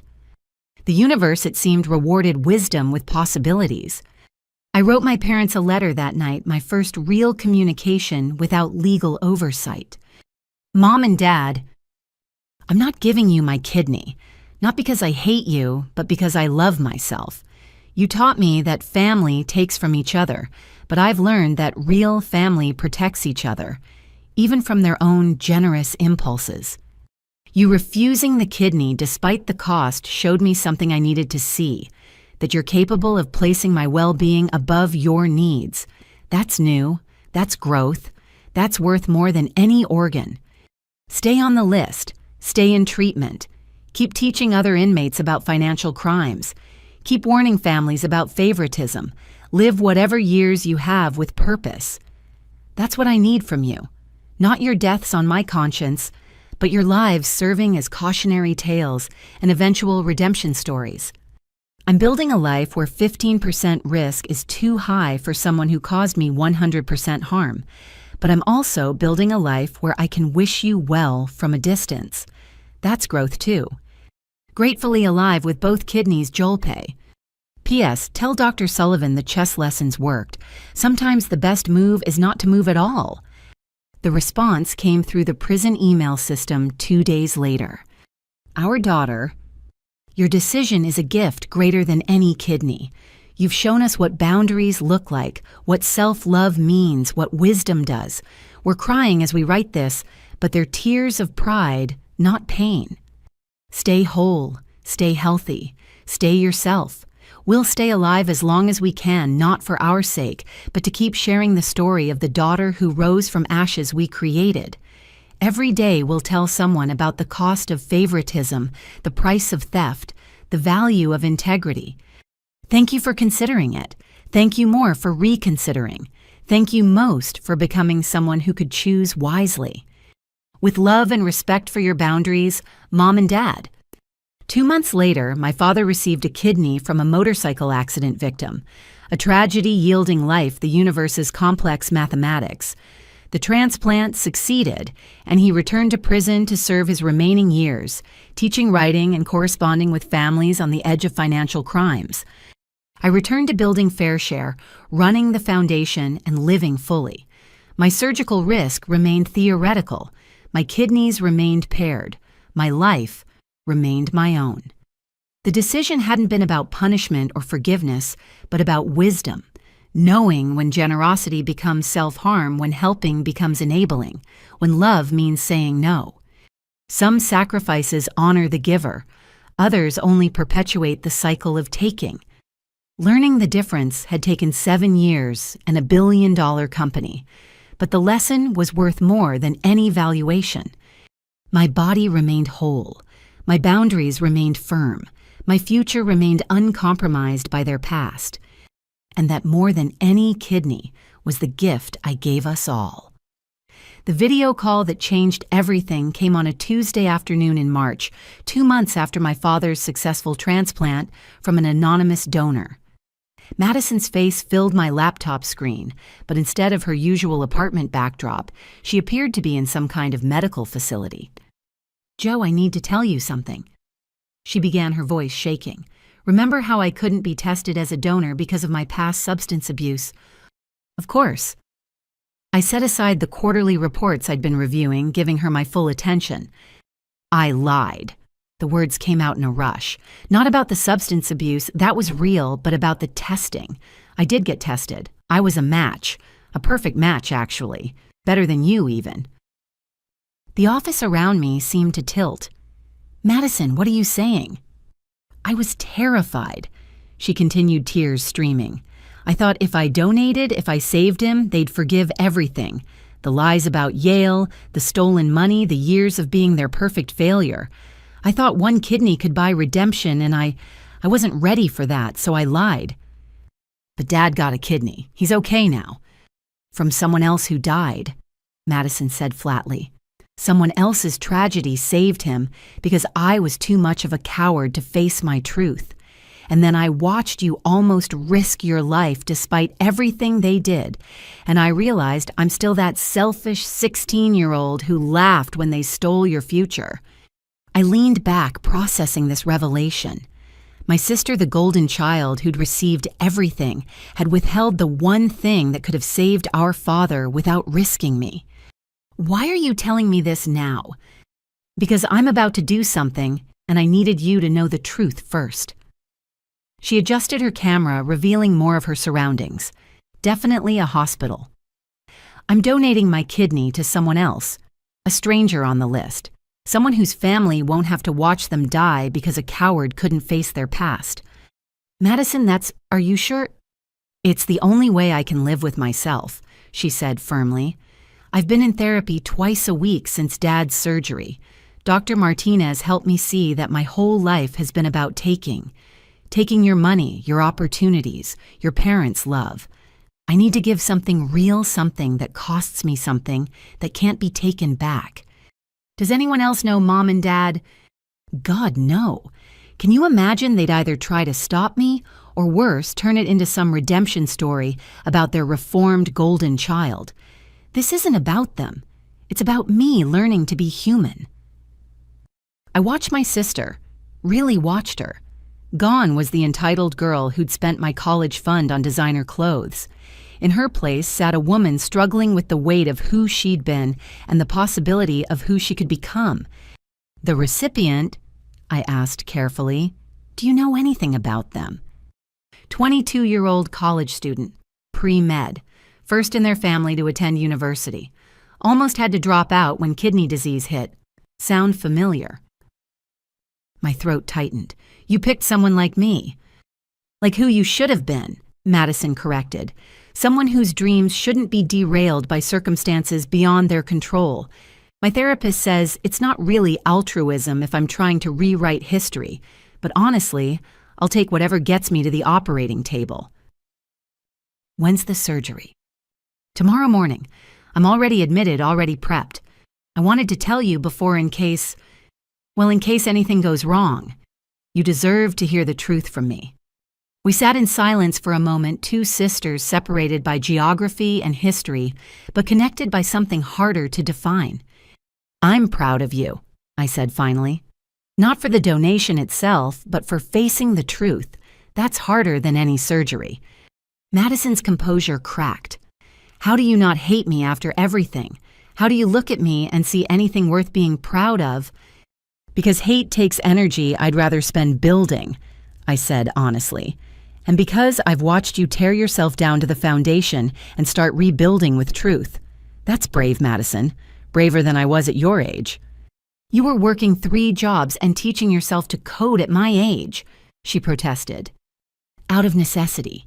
You're choosing reconstruction voluntarily. There's a difference.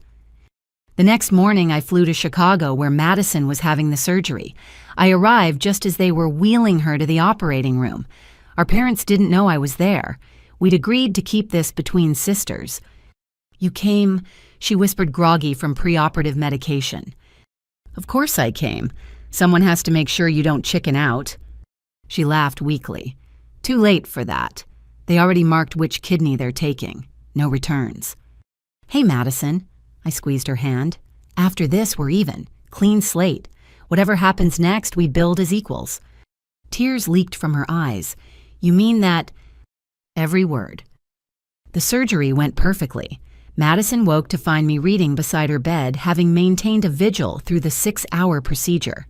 The recipient, we learned, was already showing improved kidney function. A young woman named Keisha would return to her pre-med studies thanks to my sister's gift. "How does it feel?" I asked when Madison was coherent enough to talk. "Like I finally did something that matters," she said softly. "Like maybe I'm more than just the sum of my mistakes." "You always were. You just needed to see it yourself." The hospital social worker entered with forms and information about recovery. As she explained the process, she mentioned something that stopped us both cold. The recipient's family wanted me to pass along their gratitude. They said to tell the donor that this gift means their daughter can pursue her dream of becoming a doctor, specializing in medical ethics.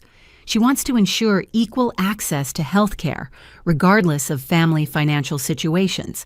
Your kidney isn't just saving a life, it's potentially saving thousands of future lives. Madison and I exchanged looks. The poetry of it, her kidney enabling someone to fight the kind of medical inequality that had almost killed our father, wasn't lost on either of us. During her recovery, we talked more honestly than we ever had as children, about the roles our parents had forced us into, about the different ways we'd been damaged, about the long roads we'd both traveled to reach this moment. "You know what's funny?" Madison said on day 3, wincing as she adjusted her position. "They spent so much energy making me special that they forgot to make me good. And they were so worried about making you tough that they accidentally made you extraordinary." "We're both just people," I corrected. "Messy, complicated people trying to be better than our worst moments." Speaking of which, Madison pulled out her phone, showing me an email. Mom and Dad found out. Someone at the prison saw a news story about the donation and recognized my name. The email was classic our parents, drama, emotion, and subtle attempts at control. They were shocked. Madison hadn't told them, proud of her sacrifice, eager to share this redemption story with their prison therapy group. "What are you going to tell them?" I asked. The truth, Madison decided, that this wasn't about them, that not everything in our lives has to be filtered through their narrative, that sometimes a kidney is just a kidney, not a metaphor for family healing. That's very mature. "I learned from watching you. Every choice you've made since 18 has been about your growth, not their reaction. I'm trying to do the same." The unexpected resolution continued to unfold over the following weeks. Madison returned to her accounting studies with renewed purpose, her sacrifice having shifted something fundamental in her self-perception. She started volunteering with the foundation, using her story to help other golden children recognize the poison in pedestals. Our parents forced to confront that both their daughters had been willing to give organs while they'd only been willing to take money went deeper into their therapeutic work. Dr. Sullivan reported they'd had a breakthrough about control and narrative, finally understanding they couldn't script their children's lives or redemptions. But the most unexpected resolution came from Keisha, the recipient of Madison's kidney. She reached out through the transplant program, wanting to meet her donor. The meeting in a quiet cafe near the university was everything Madison needed. "You saved my life," Keisha said simply. "But more than that, you saved my future. I was going to have to drop out, give up on medical school, become another statistic. Now I get to become a doctor who ensures no one else faces that choice." Madison cried through the entire conversation. Later, she told me it was the first time she'd felt her existence had positive meaning, that she'd added something to the world instead of just taking. "I spent years spending your college money on nothing," she reflected. "Now I've given someone else their college years back. It doesn't balance the scales, but maybe it starts tipping them the right direction." The resolution wasn't neat or complete. Our family remained fractured, our parents in prison, our trust rebuilt slowly and carefully. But Madison's gift had shifted the dynamic in ways none of us expected. She'd proven capable of true sacrifice, of giving without expectation of return, of facing hard truths without flinching. "You know what Grandma Rose would say about this?" I asked Madison one evening as she recovered at my apartment, both of us watching the sunset over Manhattan. Tell me. She'd say the best move in chess isn't always the obvious one. Sometimes a pawn becomes a queen not by advancing straight ahead, but by choosing an unexpected path. Madison smiled, one hand unconsciously touching her incision site. From golden child to organ donor, not the transformation anyone expected, but maybe the one you needed. We sat in comfortable silence, two sisters who'd traveled different roads of damage to arrive at the same place, choosing to build rather than blame, to give rather than take, to heal rather than hurt. The unexpected resolution wasn't forgiveness or reconciliation, it was transformation, one kidney at a time. Fairshare had helped millions protect their financial futures from family theft, but Madison had given something more precious, a physical piece of herself to ensure a stranger's dreams survived. Both gifts mattered. Both came from pain, transformed into purpose. The golden child had become gold of a different kind, refined by fire, purified by truth, valuable not for what she'd taken, but for what she'd given. And that resolution, unexpected as it was, felt like the beginning of something real. 5 years had passed since that Christmas Eve when I'd stood in my penthouse listening to my mother's desperate voicemail. Now at 32, I stood in the same space, though it had been transformed into something warmer, more lived in, less like a fortress, and more like a home. The city lights still glittered beyond the windows, but now they felt like possibility rather than isolation. "You ready for this?" Marcus asked, adjusting his tie in my hallway mirror. He'd flown in specifically for today's event, as had so many others who'd been part of this journey. As ready as anyone can be for their sister's wedding, I replied, smoothing down my maid of honor dress, a simple, elegant design Madison had chosen, specifically because it doesn't scream "look at me," which is basically my entire aesthetic now. Madison was marrying David, the transplant coordinator who'd helped facilitate her kidney donation to Keisha. Their romance had begun during her recovery, built on shared values of service and sacrifice.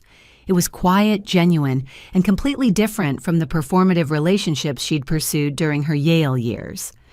"The media's going to have a field day," Sharon warned, scrolling through her phone. Former golden child marries transplant coordinator sister who built billion-dollar company from stolen college fund, serves as maid of honor. It writes itself. "Let them write it," I said. "The truth is better than any narrative they could create."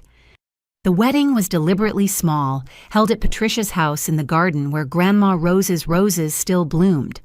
Madison had spent months restoring the garden, learning each plant's needs, understanding that growth required patience and consistent care.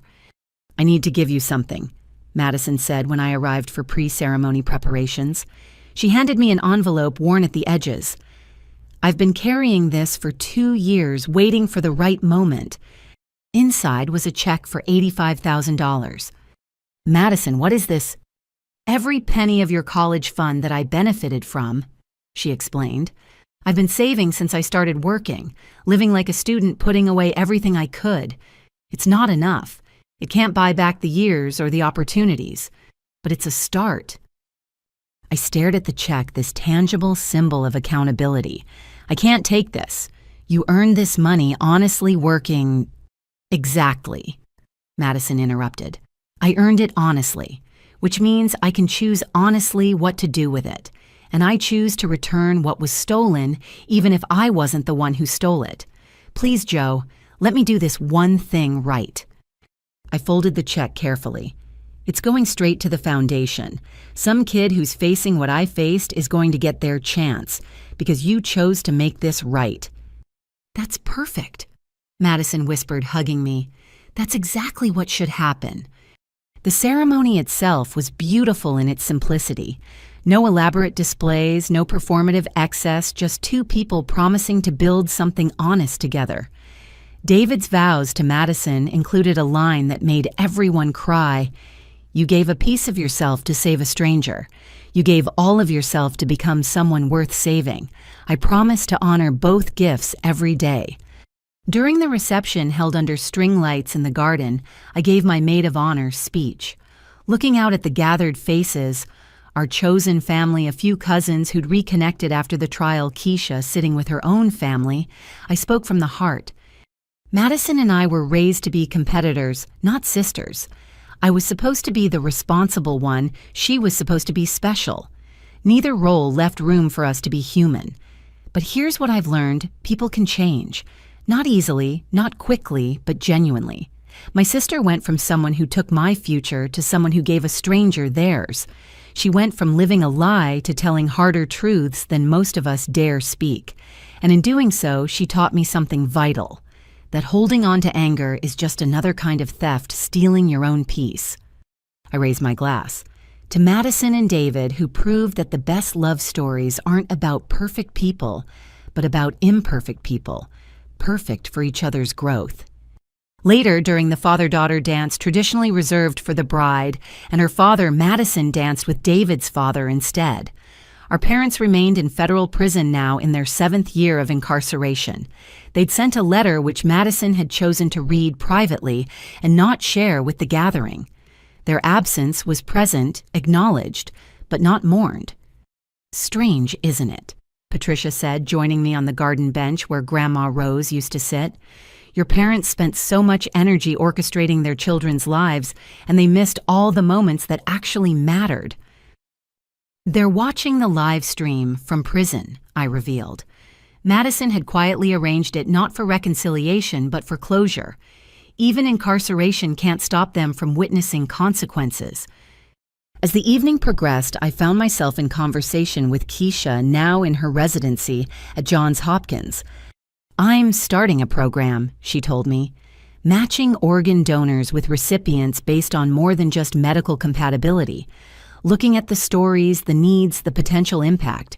What Madison gave me wasn't just a kidney, it was purpose. I want to help create more of those connections. FareShare would love to support that," I offered immediately. "We've got the technology infrastructure to help build the matching platform." And just like that, another branch of healing grew from our tangled family tree.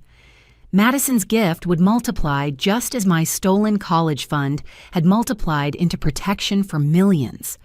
Pain transformed into purpose, theft into abundance, betrayal into building. The surprise of the evening came when Madison pulled me aside near midnight.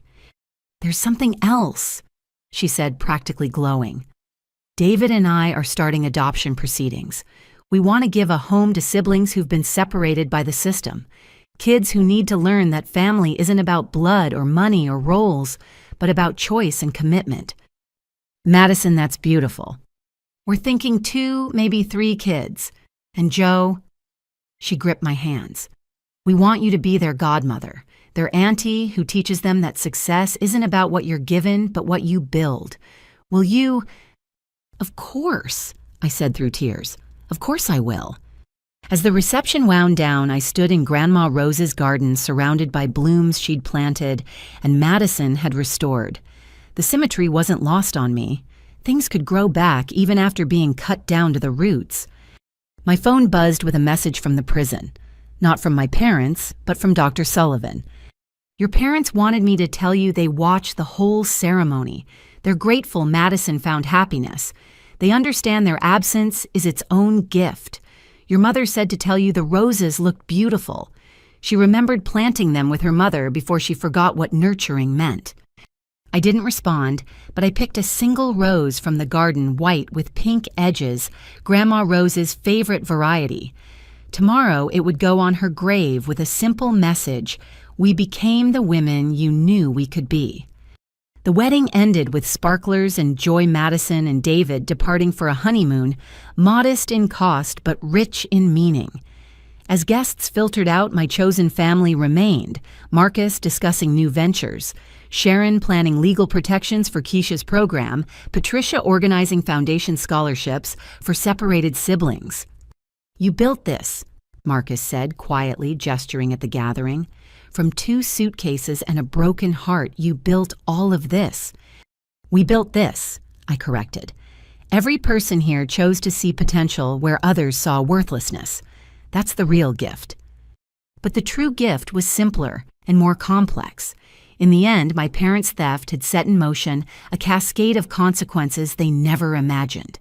Their cruelty had created a billion-dollar company protecting millions from family financial abuse, a foundation sending thousands of betrayed students to college, a sister who learned to give instead of take, a network of chosen family proving love is action, not blood.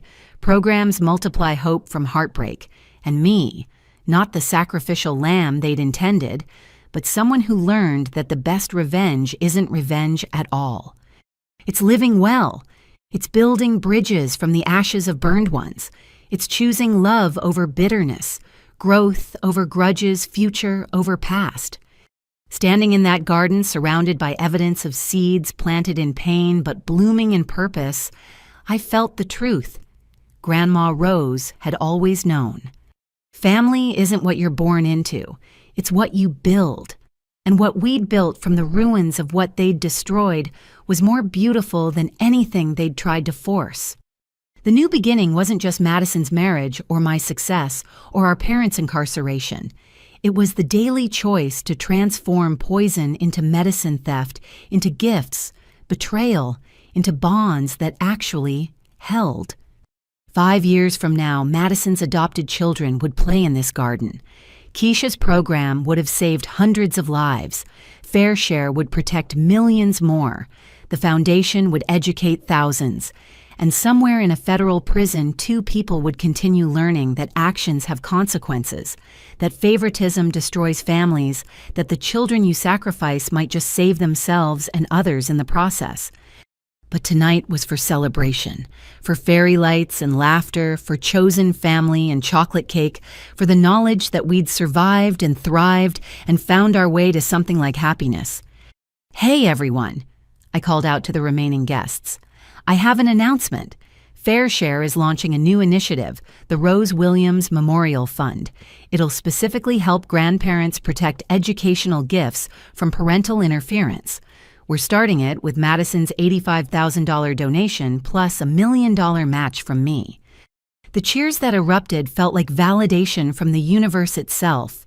In trying to destroy one daughter to elevate another, my parents had created 2 daughters who lifted others. The mathematics of justice aren't always clean, but sometimes they're poetic. As the last guest departed and I helped clean up, I found a note Madison had left on my car. "Joe, thank you for showing me that redemption isn't a destination, but a daily choice. Thank you for proving that success isn't about what you have, but what you help others build.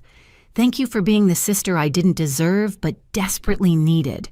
Here's to new beginnings and old roses and the family we choose to become. All my love, Am." I drove home through quiet streets, the city that had once felt like exile now feeling like home. In my apartment, I opened my laptop to find an email from a recent foundation recipient. "Ms. Williams, I started classes at Northwestern today, the same school your parents stole from you. I wanted you to know that I'm majoring in financial ethics with a minor in family law. Your stolen dream is funding mine, and I promise to use it to protect others. Thank you for turning your pain into our possibility." I closed the laptop and poured a glass of wine, toasting the empty room that wasn't empty at all. It was full of purpose, possibility, and the peculiar peace that comes from building beauty from betrayal. The new beginning was now, and it was good. If this story resonated with you, if you've experienced family financial betrayal or know someone who has, I want to hear from you. Share your thoughts in the comments below. How did you overcome? How did you build from the ashes? What would you tell your younger self? If you found value in this journey from theft to triumph, please like this video and subscribe to our channel. We share stories like this every week. Real, raw narratives about resilience, redemption, and the choice to build rather than break. Share this story with someone who needs to hear it. Sometimes knowing you're not alone in your struggle is the first step toward healing. Sometimes seeing someone else survive and thrive is the permission we need to believe in our own possibilities. Thank you for taking this journey with me, for witnessing how pain can become purpose, how theft can become gifts, how betrayal can become the beginning of something beautiful. Remember, you are not defined by what was taken from you. You are defined by what you choose to build.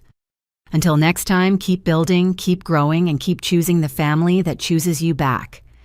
With love and hope for your own new beginning, Jolpe.